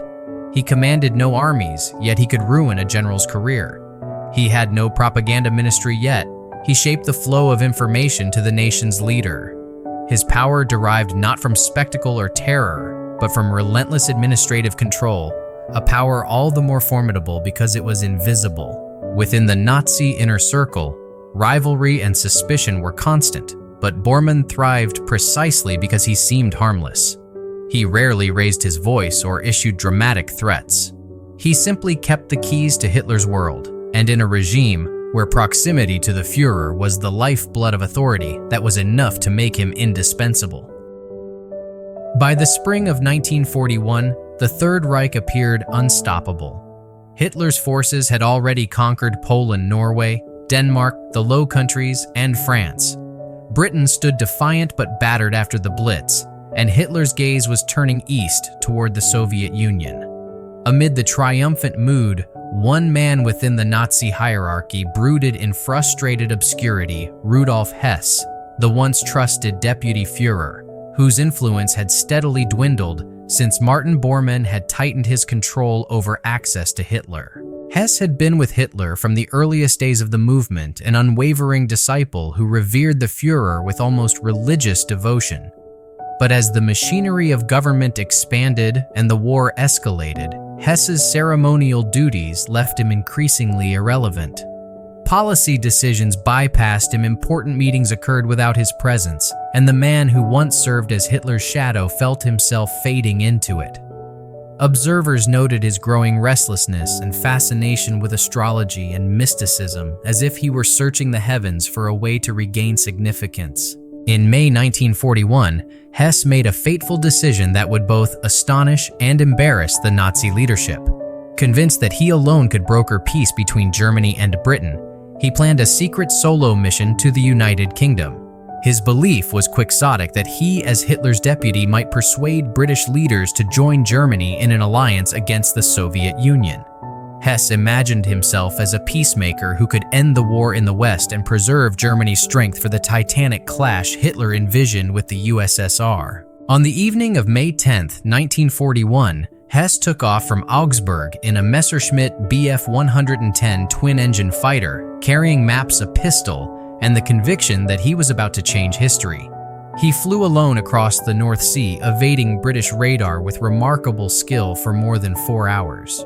Near Scotland's west coast, he bailed out by parachute landing in a field near the village of Eaglesham. Farmers and Home Guard volunteers, startled by the sudden appearance of a German officer from the night sky, quickly captured him. News of the flight spread with electrifying speed. British officials, incredulous, interrogated the unexpected visitor, who introduced himself not as an enemy combatant, but as a personal envoy of Adolf Hitler. Winston Churchill and his cabinet were bemused and suspicious. Some wondered whether Hess carried a genuine peace proposal or if his arrival was a ruse to sow confusion. In truth, his mission was entirely unauthorized. Hess demanded meetings with the Duke of Hamilton, whom he believed sympathetic to Germany, but British authorities treated him as a high-value prisoner of war, confining him first to the Tower of London and later to a secure country estate. When word of Hess's capture reached Berlin, Hitler was livid. The Führer initially suspected a British trick or even treachery within his own circle. After confirming the incredible truth that Hess had acted alone, Hitler erupted in rage. He saw the flight as a personal humiliation and a political disaster. Britain would not be swayed by an uninvited envoy. Instead, the mission made the Nazi regime appear disorganized and desperate. The Nazi leadership quickly moved to contain the damage. Joseph Goebbels' propaganda ministry scrambled to portray Hess as mentally unstable, claiming he had suffered from delusions and exhaustion. Newspapers announced that the deputy Führer had experienced a sudden hallucinatory illness. Hess's name was erased from official communications, his photographs removed from public offices, and his duties transferred to Martin Bormann, who thus secured the powerful position of party chancellery chief. Privately, Hitler's fury was matched by profound embarrassment. The timing could not have been worse. Germany was preparing for Operation Barbarossa, the massive invasion of the Soviet Union scheduled for June 22, 1941. Hess's unauthorized mission risked alerting the British to German strategic intentions and undermined the aura of infallibility that Hitler cultivated. Within weeks, Hess was formally stripped of all party titles and declared a traitor to the Reich. For Bormann, the fallout was a windfall. As the new head of the party chancellery and Hitler's gatekeeper, he tightened his grip on internal administration. Every petition, appointment, and report now passed through his office. Where Hess had once been the conduit between Hitler and the Nazi bureaucracy, Bormann now controlled that flow, effectively becoming the second most powerful man in the Reich by virtue of proximity and information. Hess, meanwhile, faded into the peculiar limbo of a high-profile captive. In Britain, he was interrogated repeatedly, but his offers of peace carried no weight with Churchill's government, which had no intention of negotiating with a regime bent on European domination. He spent the remainder of the war as a prisoner, first in Britain and later at the Nuremberg trials, where he stood among other surviving Nazi leaders. Throughout, he remained loyal to Hitler in word and demeanor. insisting he had acted to serve Germany's interests and the Führer's long-term vision. The incident left a lasting mark on the Nazi inner circle. It underscored the peril of acting outside Hitler's direct command and demonstrated that even the most devoted followers could be cast aside without ceremony. Hess had believed his personal relationship with Hitler granted him a unique role. Instead, it revealed how little sentiment meant in the ruthless calculus of the Third Reich. His dramatic flight, an act of misguided zeal rather than betrayal, ended with his name effectively erased from the regime he had helped build. Within Germany, the regime's control of information ensured that public knowledge of the episode remained limited and distorted. Many Germans heard only the official story of a deputy Führer who had succumbed to madness. The Nazi propaganda machine, now firmly under Bormann's oversight, maintained the fiction that Hess was irrelevant. Inside the upper echelons of the party, however, the lesson was unmistakable: in Hitler's world, devotion was never a shield. Authority derived solely from the Führer's continuing favor, and that favor could vanish overnight. Thus, with a single unauthorized flight, Rudolf Hess transformed from one of Hitler's earliest and most loyal companions into a political non-person. His fall cleared the path for Bormann's unchallenged dominance and further reinforced the climate of fear and obedience that defined the Nazi hierarchy as Germany marched deeper into global war. While Rudolf Hess languished in British captivity and Martin Bormann tightened his hold on Hitler's daily affairs, another figure was quietly shaping the darker machinery of the Third Reich. Reinhard Heydrich, tall, blonde, and unnervingly composed, had already earned a reputation among his peers as both brilliant and merciless. By 1941, he stood as one of the most feared men in Nazi Germany, a master strategist of terror whose influence reached from the highest echelons of government down to the streets where informants whispered. Heydrich's rise had been meteoric. Born to a cultured musical family, he initially pursued a naval career, but an early scandal ended his prospects. He then found his way into Heinrich Himmler's SS, where his intelligence and organizational genius quickly became apparent. Himmler recognized in him a rare combination of cold efficiency and ruthless ambition. Soon, Heydrich was placed in charge of the Sicherheitsdienst SD, the SS intelligence service, and later the Reich Main Security Office, RSHA, which united the Gestapo criminal police and foreign intelligence under one roof. This position gave him near total control over Germany's security and intelligence operations. Under Heydrich's leadership, the RSHA became the nerve center of Nazi repression. He oversaw the compilation of vast card indexes on suspected enemies of the state communists, social democrats, Jews, church leaders, intellectuals, and anyone who might harbor dissenting thoughts. Informants, often motivated by fear or personal grudges, fed the Gestapo a constant stream of names. Files grew thick with evidence, sometimes real, often fabricated, ensuring that no one was beyond suspicion. In meetings, Heydrich spoke calmly, his icy blue eyes betraying no emotion as he discussed surveillance strategies or mass arrests. Heydrich's talents extended beyond administration. He was a consummate manipulator, playing rivals against one another with subtlety.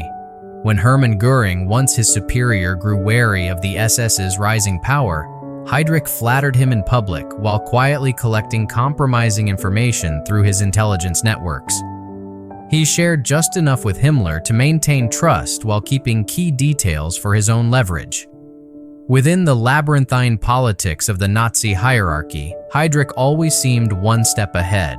His capacity for calculated brutality became notorious during the war's early years.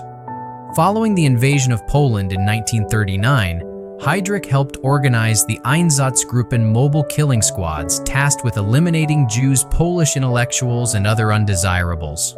Reports of mass shootings and atrocities filtered back to Berlin, and Heydrich analyzed them not with horror, but with clinical detachment, suggesting methods to improve efficiency. His directives turned ideology into systematic violence. By 1941, Heydrich's responsibilities expanded even further. As acting Reich protector of Bohemia and Moravia, the occupied Czech lands, he combined ruthless repression with deceptive conciliation. He offered minor economic incentives to Czech workers while simultaneously crushing resistance through mass arrests and executions. Locals nicknamed him the Butcher of Prague and the Blonde Beast. Yet even those who hated him acknowledged his cold effectiveness in keeping the territory under tight German control. Perhaps Heydrich's most chilling contribution was his role in planning what the Nazis called the final solution. Though the infamous Wannsee Conference would not take place until January 1942, Heydrich was already laying the groundwork. He coordinated with bureaucrats across occupied Europe to identify and deport Jews to ghettos and camps, turning anti-Semitic ideology into an organized program of extermination.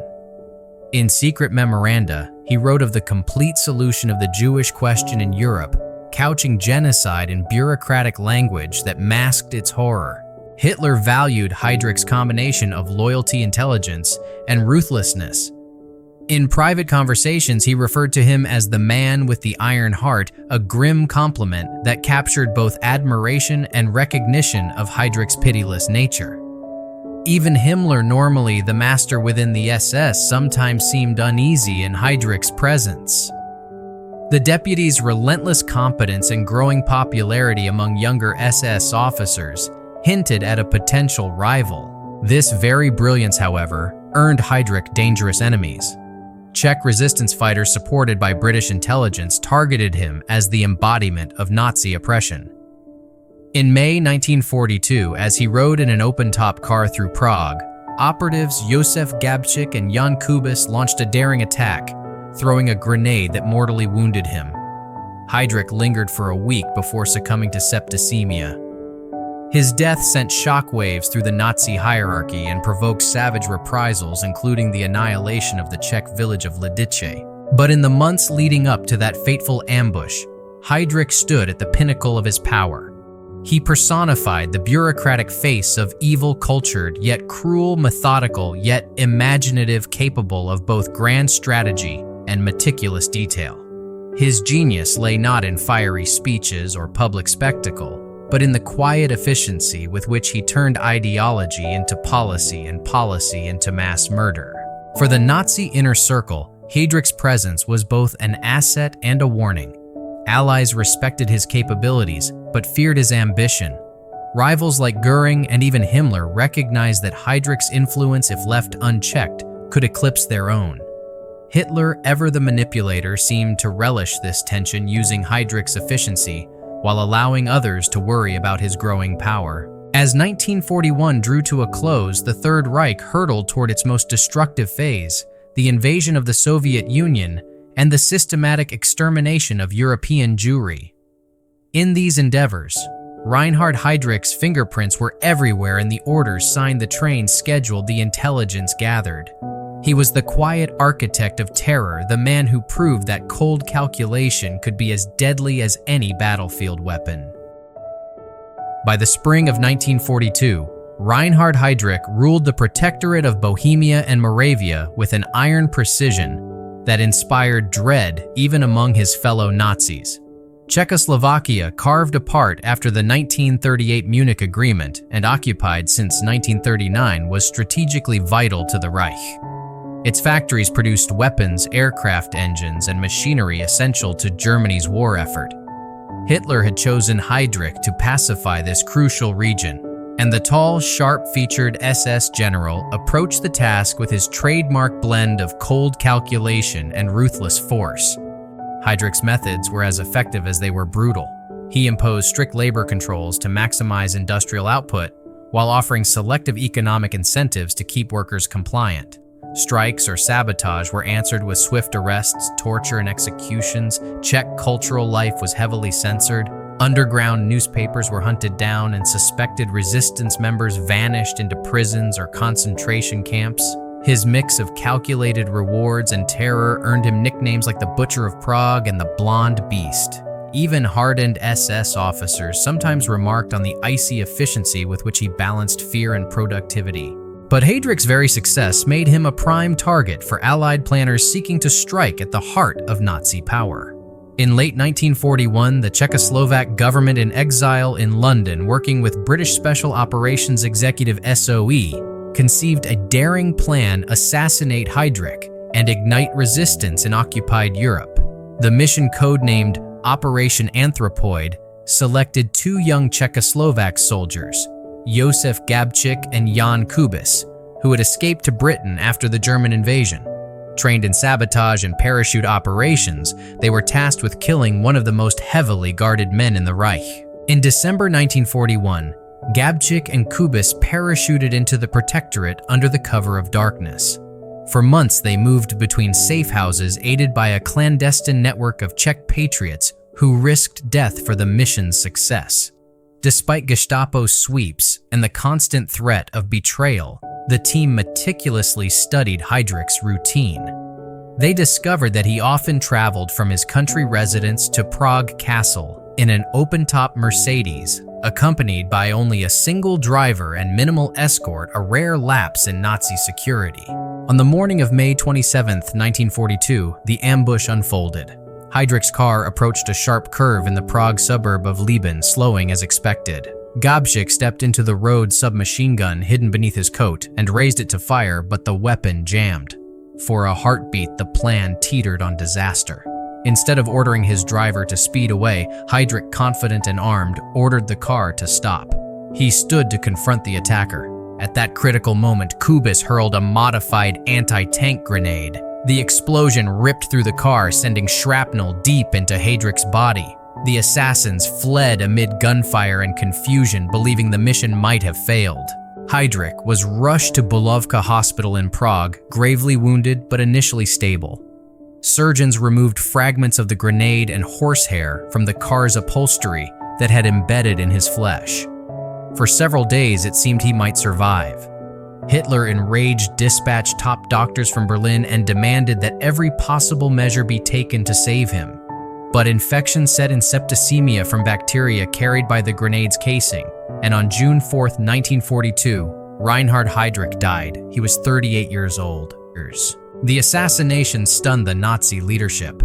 Hitler reportedly roared with fury, calling for reprisals of biblical severity. Within hours, Himmler and Karl Hermann Frank, the SS and police chief in the Protectorate, launched a savage crackdown. The manhunt for the assassins and their accomplices became one of the most relentless in the annals of the Gestapo. Thousands of homes were raided, curfews tightened.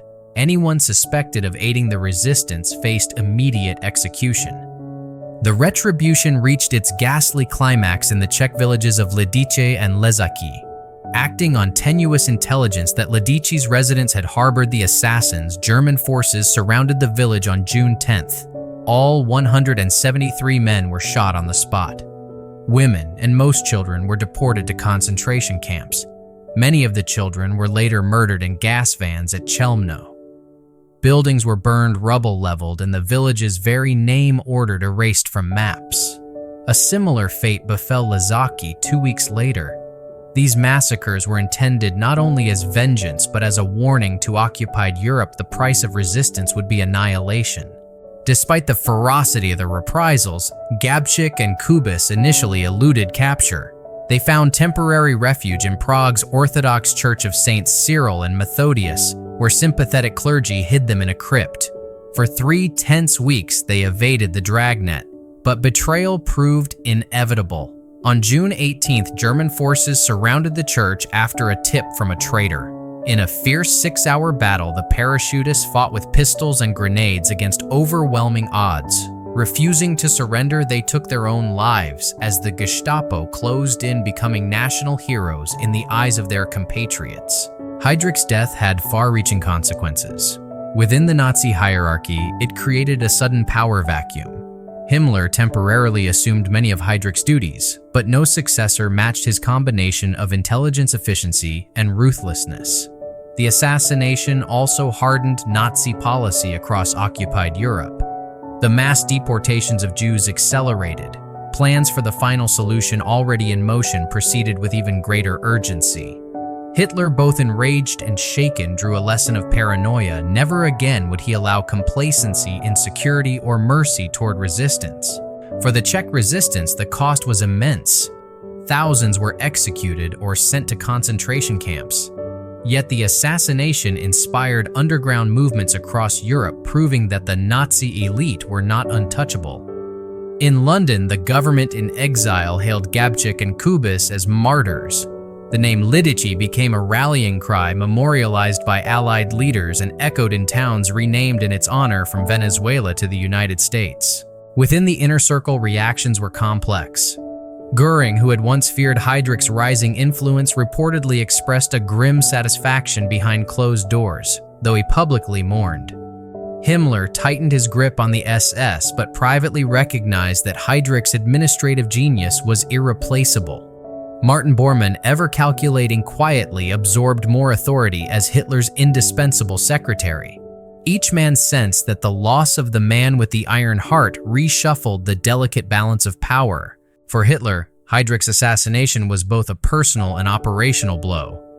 He had regarded Heydrich as uniquely capable of translating his most radical visions into reality. In the months that followed, Hitler's already deep distrust of occupied populations deepened further. His security measures grew harsher, and his reliance on terror as a tool of governance became even more pronounced.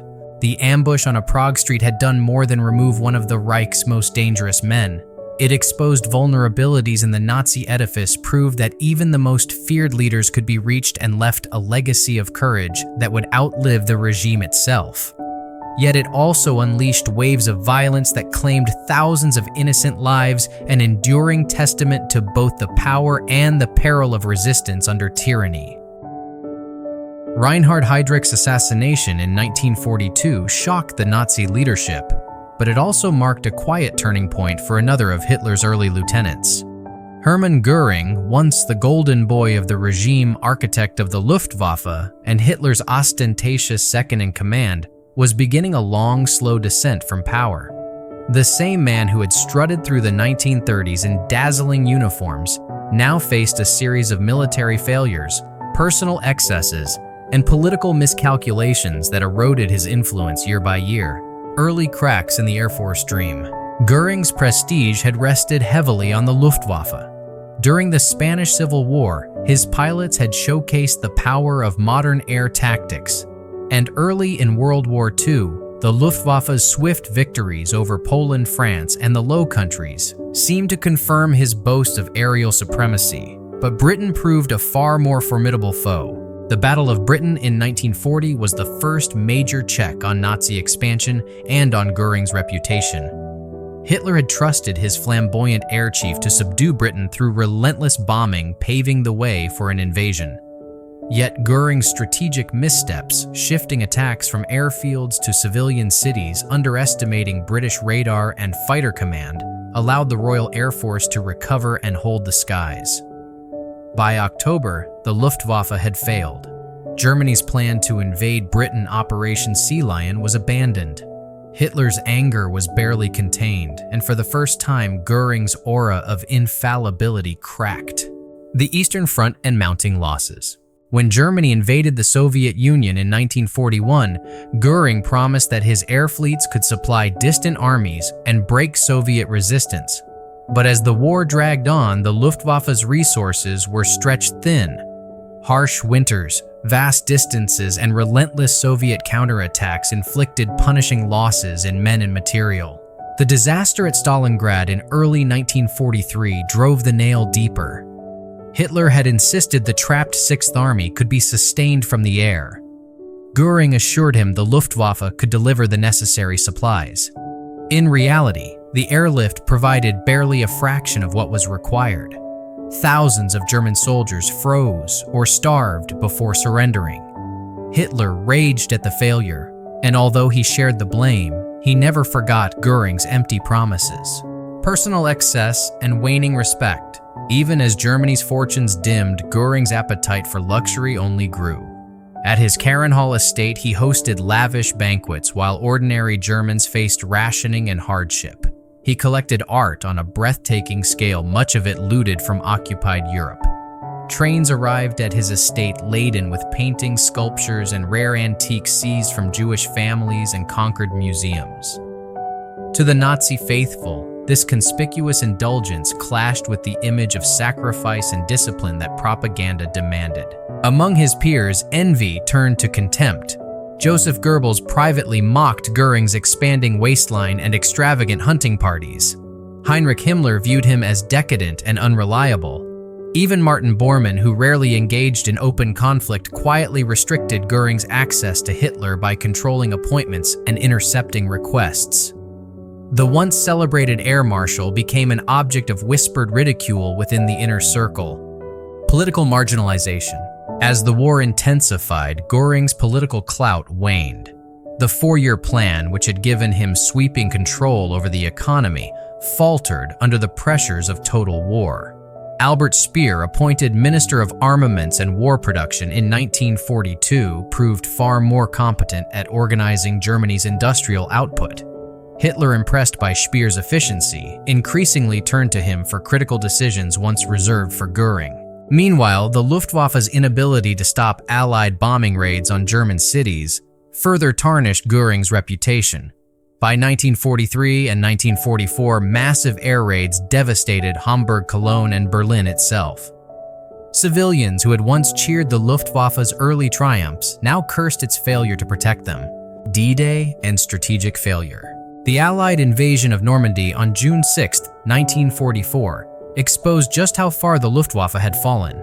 Despite Göring's promises, German fighters were unable to prevent the massive airborne and naval assault. Allied air superiority was so overwhelming that some German ground troops reported feeling abandoned by their own skies. Hitler demanded answers, but Göring offered only excuses about shortages of fuel and trained pilots' problems that stemmed in part from his own mismanagement. A waning star. By late 1944, Göring retained grand titles, Reichsmarschall, designated successor to Hitler, but little real power. He still cut a flamboyant figure at ceremonial events wearing ornate uniforms festooned with medals, but his influence in military strategy and economic policy had ebbed. Hitler, increasingly paranoid and isolated in his Berlin bunker, no longer viewed him as indispensable.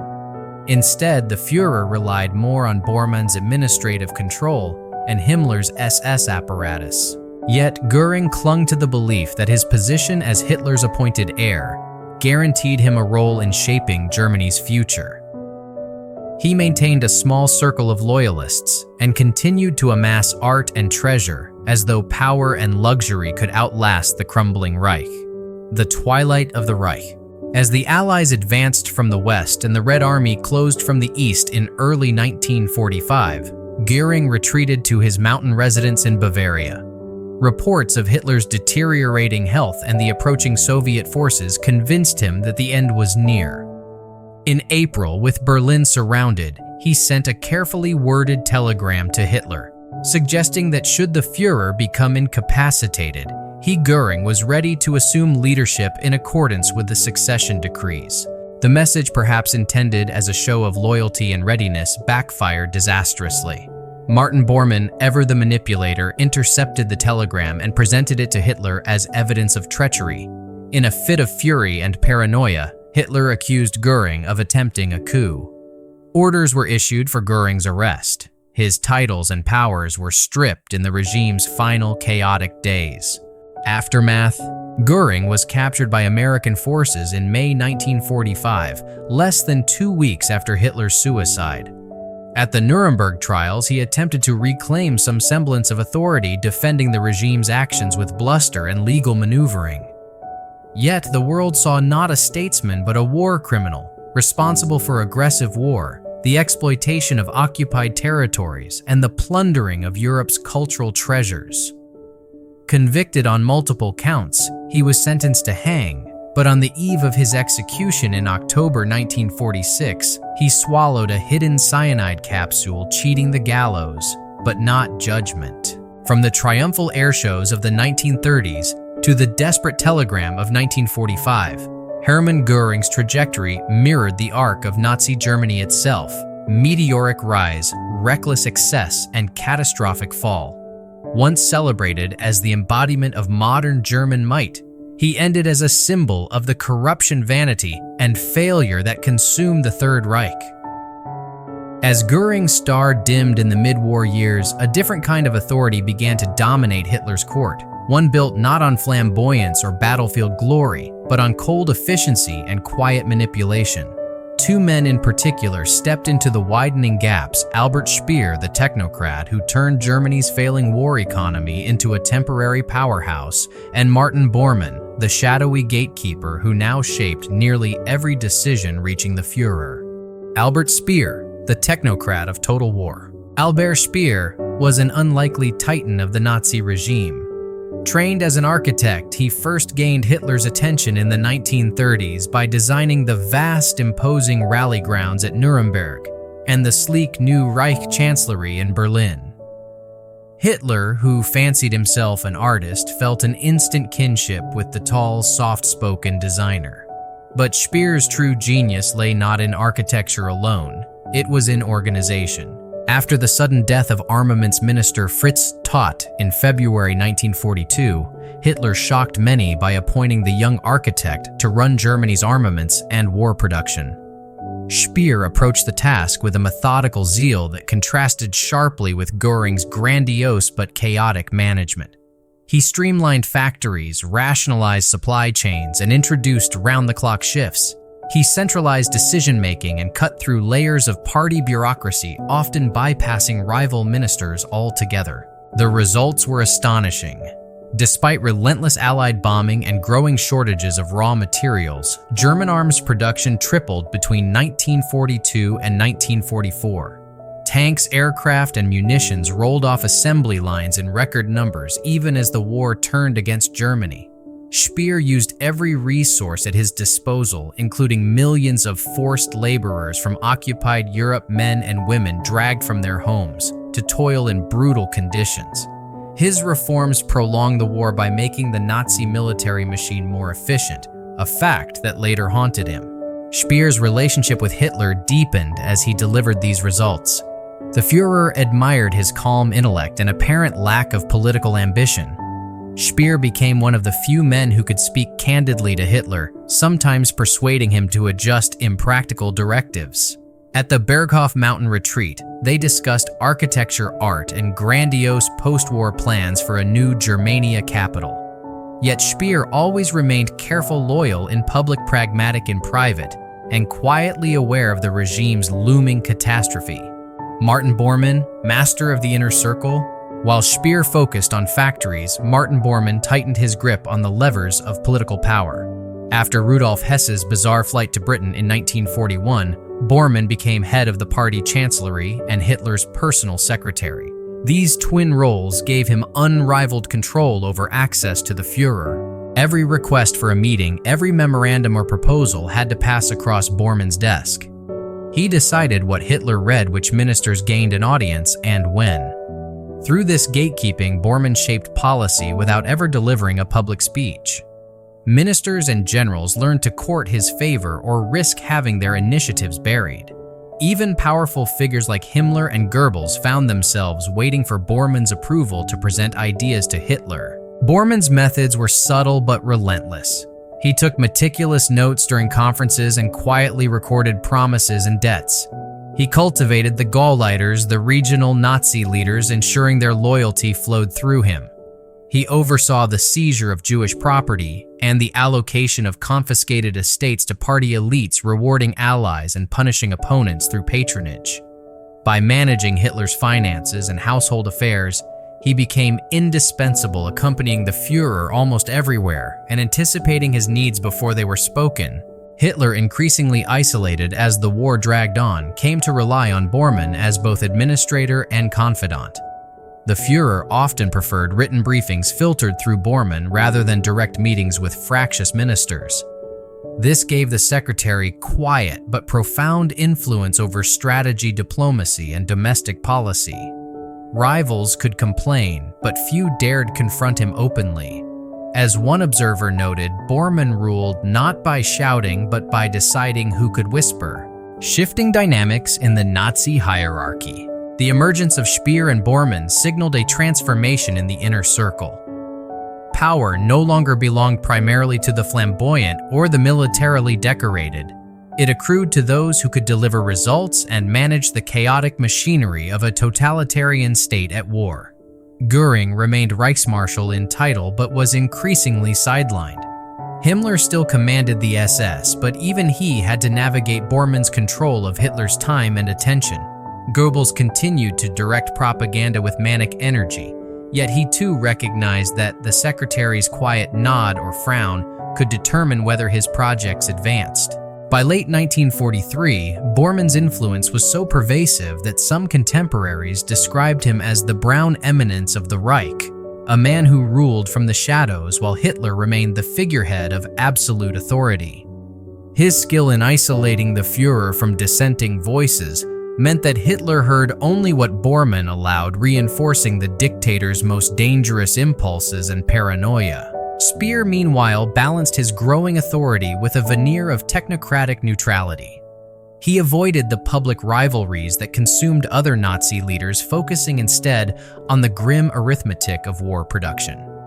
He was one of the few who occasionally dared to tell Hitler unpleasant truths about shortages or the impossibility of certain military goals.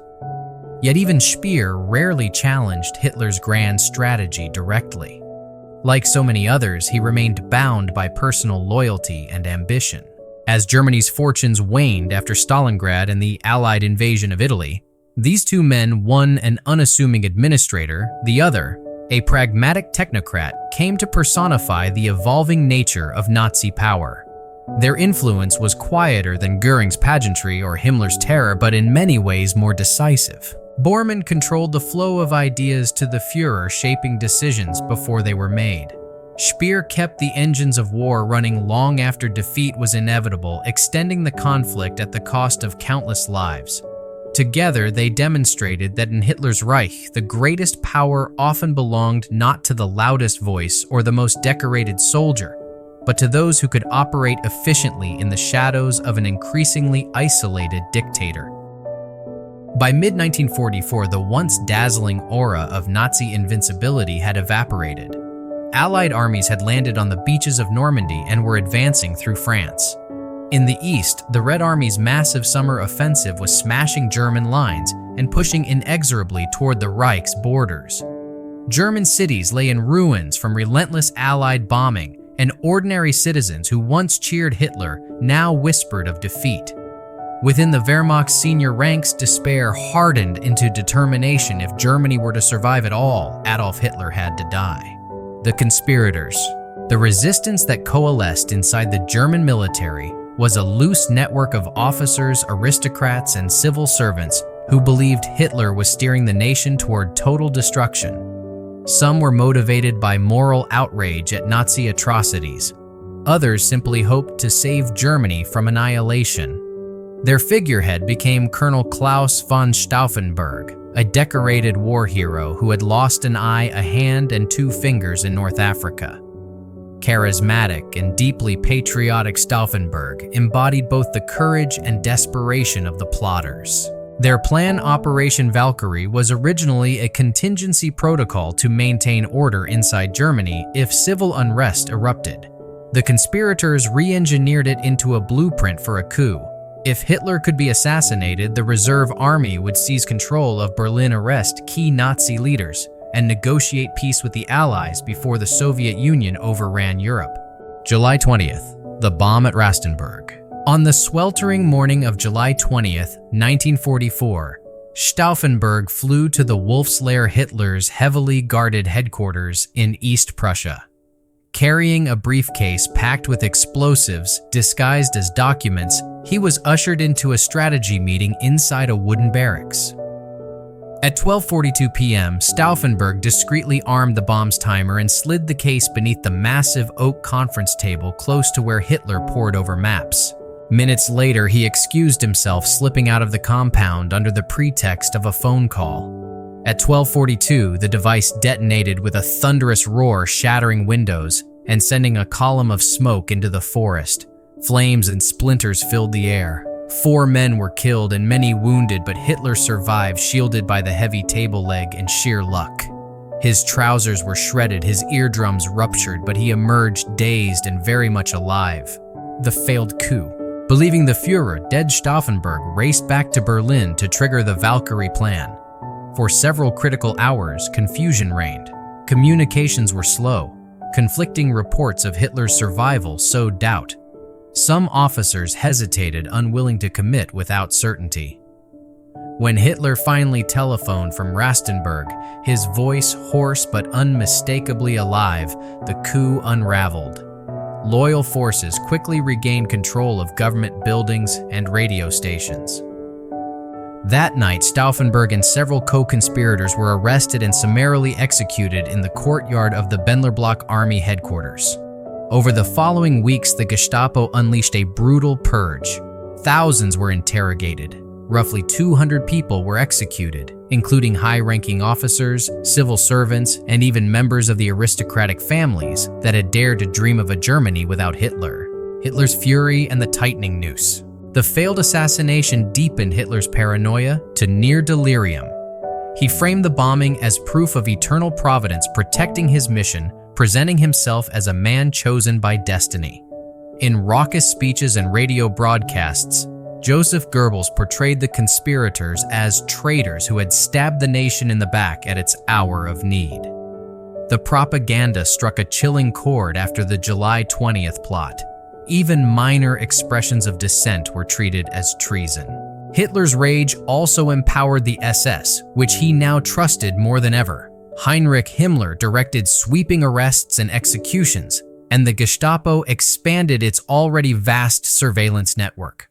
Officers who once enjoyed relative autonomy now feared a single careless word could cost their lives. The Wehrmacht, already reeling from battlefield defeats, fell under even tighter Nazi control. Senior generals were forced to swear renewed oaths of loyalty directly to Hitler. Fallout among the inner circle. For the surviving members of the Nazi hierarchy, the coup attempt redrew the map of influence. Heinrich Himmler tightened his grip on internal security, using the crisis to justify ever greater SS authority. Martin Bormann exploited Hitler's paranoia to cement his role as the Führer's indispensable gatekeeper, ensuring that only the most fanatically loyal could approach him. Joseph Goebbels gained further sway through relentless propaganda, his voice the conduit between Hitler's bunker and the German public. Hermann Göring, though still Reichsmarschall in title, slipped further into irrelevance, his failures in the air war and growing drug addiction making him an afterthought in the regime he once dominated. The failed coup also provided Hitler with a grim validation of his long-held belief that fear was the surest guarantor of loyalty. He ordered even harsher measures against occupied populations and intensified the regime's genocidal policies, convinced that only terror could preserve the Reich in its final struggle. A nation on edge. For ordinary Germans, the aftermath of July 20th was suffocating. Public trials of conspirators were staged as grotesque spectacles, with Judge Roland Freisler hurling insults while defendants stood in tattered clothes, humiliated before inevitable death sentences. Families of the accused were punished under the doctrine of Sippenhaft kin liability, imprisoned or sent to camps for the crime of relation. Conversations in cafes dropped to whispers. Even children were warned not to repeat anything heard at home. Yet the plot also planted seeds of a different legacy. Though it failed militarily, it stood as a moral rebuke to the Nazi regime. The courage of Stauffenberg and his allies' men who risked everything to stop Hitler offered a vision of another Germany, one that might someday rise from the ashes with its honor partially restored. The July 20th conspiracy hardened Hitler's dictatorship for its final, most desperate phase. The Führer emerged from the smoke of the wolf's lair more convinced than ever of his invincibility, and more determined to drag Germany into a total war of annihilation rather than surrender. His inner circle, purified by fear and ambition, closed ranks around him. From this moment forward, loyalty was measured only in unquestioning obedience, and the path to Germany's ruin accelerated beyond recall.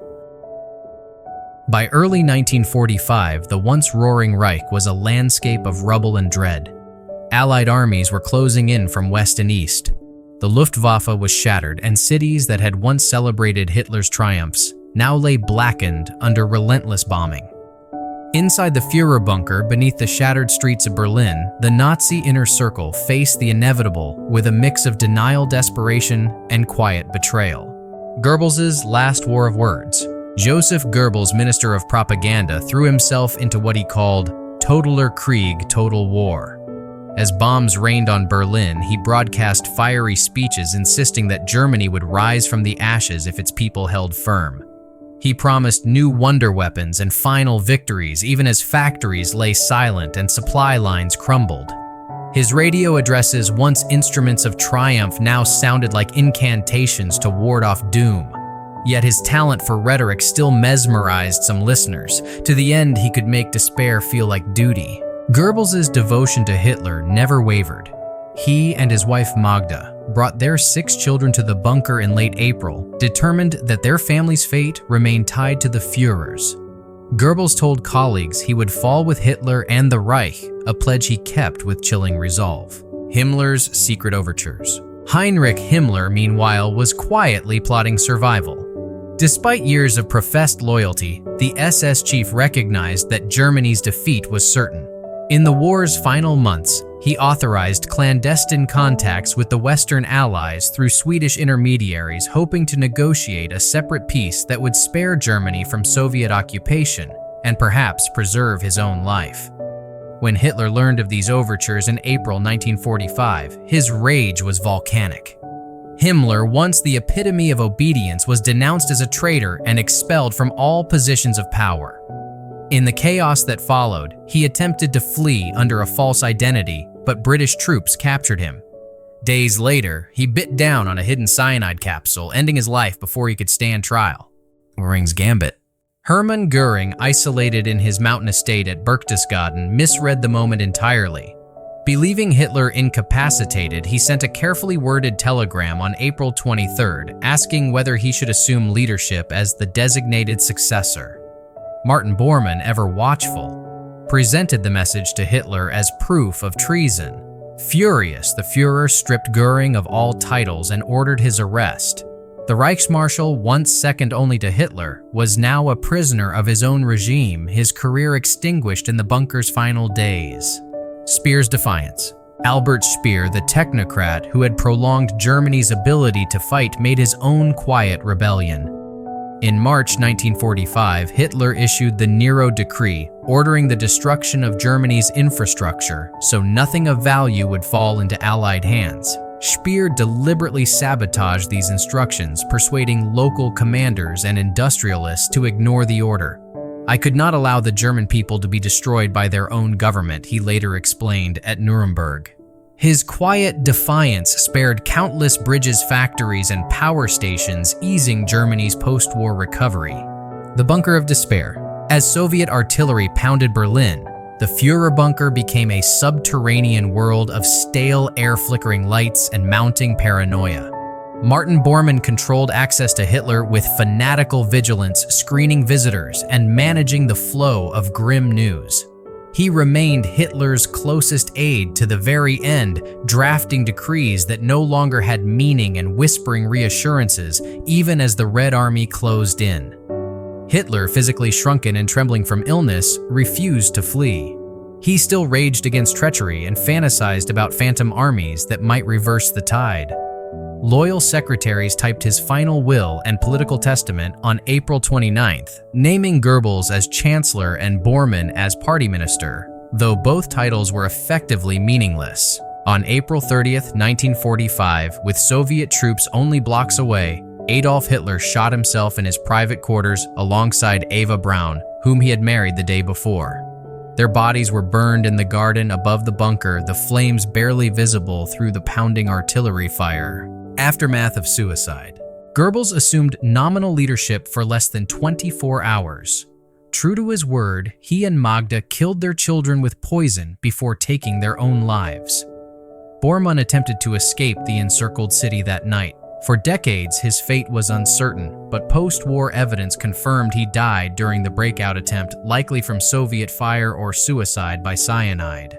In the days that followed, Admiral Karl Dönitz, whom Hitler had unexpectedly named a successor, formed a short-lived government in Flensburg. He sought to surrender to the Western Allies while continuing a token resistance to the Soviets. But Germany's defeat was total. On May 7, 1945, Germany signed an unconditional surrender, ending the European War.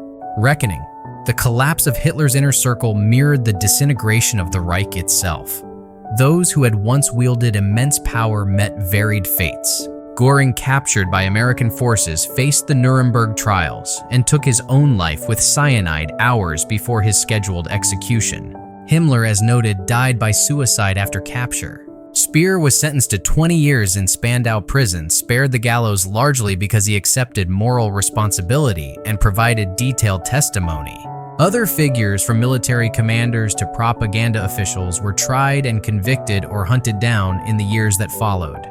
For millions of Germans, the end brought not only liberation from dictatorship, but also the revelation of the horrors committed in their name: concentration camps, mass executions, the Holocaust. Allied troops forced local citizens to witness the camp's conditions, confronting them with the crimes that the Nazi inner circle had planned and executed. The Third Reich died as it had lived in violence, delusion, and ruthless power struggles. In the bunker's dim corridors, the ambitions and betrayals of Hitler's lieutenants reached their inevitable conclusion.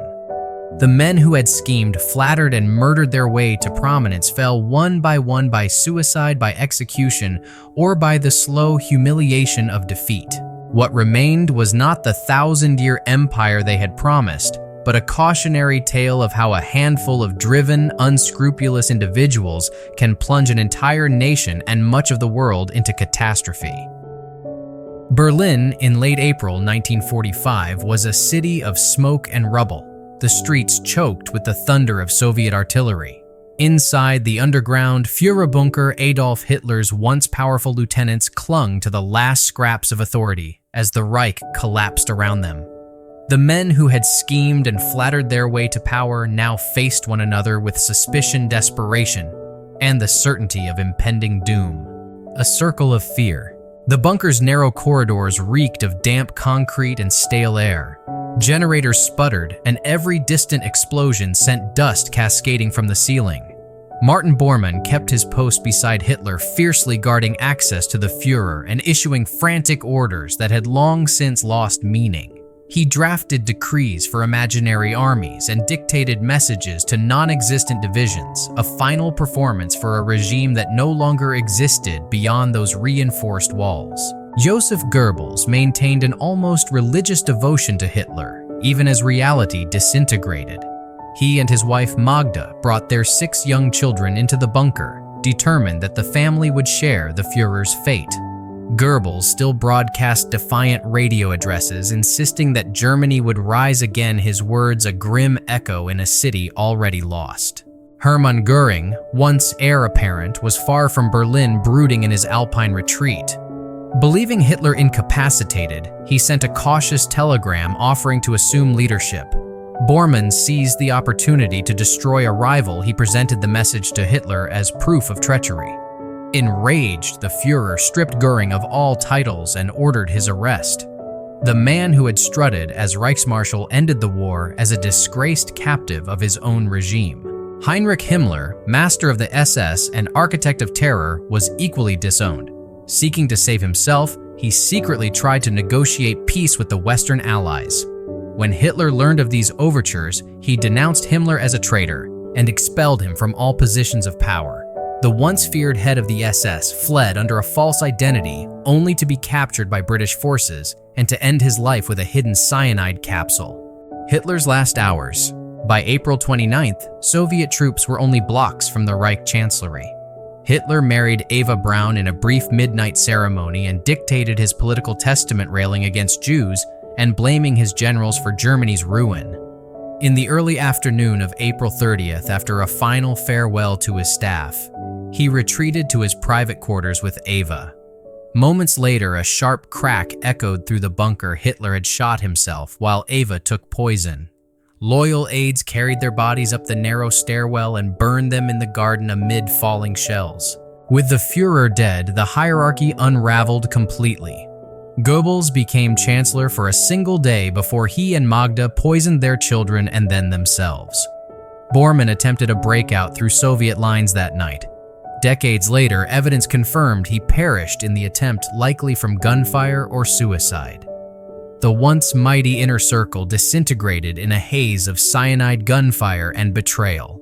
Aftermath and reckoning. News of Hitler's death spread swiftly. Admiral Karl Dönitz, named in Hitler's will as head of state, formed a makeshift government in the northern port of Flensburg and sought surrender to the Western Allies while trying to delay the Soviets.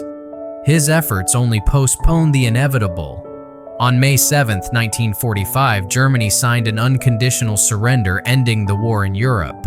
Allied forces soon began rounding up the surviving architects of the Reich. Göring, captured by American troops, faced the Nuremberg trials and committed suicide the night before his scheduled execution. Himmler, as noted, evaded trial by his own hand. Albert Speer admitted moral responsibility for the regime's crimes and served 20 years in Spandau prison. Other high-ranking Nazis met the gallows or vanished into obscurity, their power evaporating as quickly as the smoke over Berlin. The legacy of the inner circle. The fall of Hitler's closest followers mirrored the collapse of the empire they had built. These men had once vied for favor through cunning violence and flattery. They purged rivals, enforced terror, and dreamed of a 1,000-year Reich. Yet in the bunker's final days, they revealed what their power had always been: fragile, hollow, dependent on the will of one man.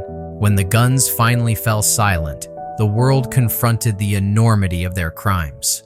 Liberation of the concentration camps exposed the full horror of the Holocaust, evidence of the genocidal policies shaped by Himmler, Heydrich, Goebbels, and others who had schemed in those once glittering halls of power.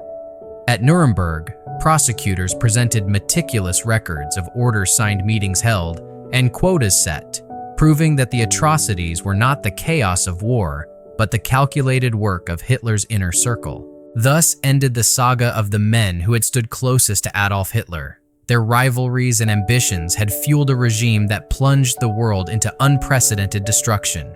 In the end, their fates were as violent and pitiless as the system they created, an enduring warning of how absolute power fused with fanaticism and fear devours even its most loyal servants.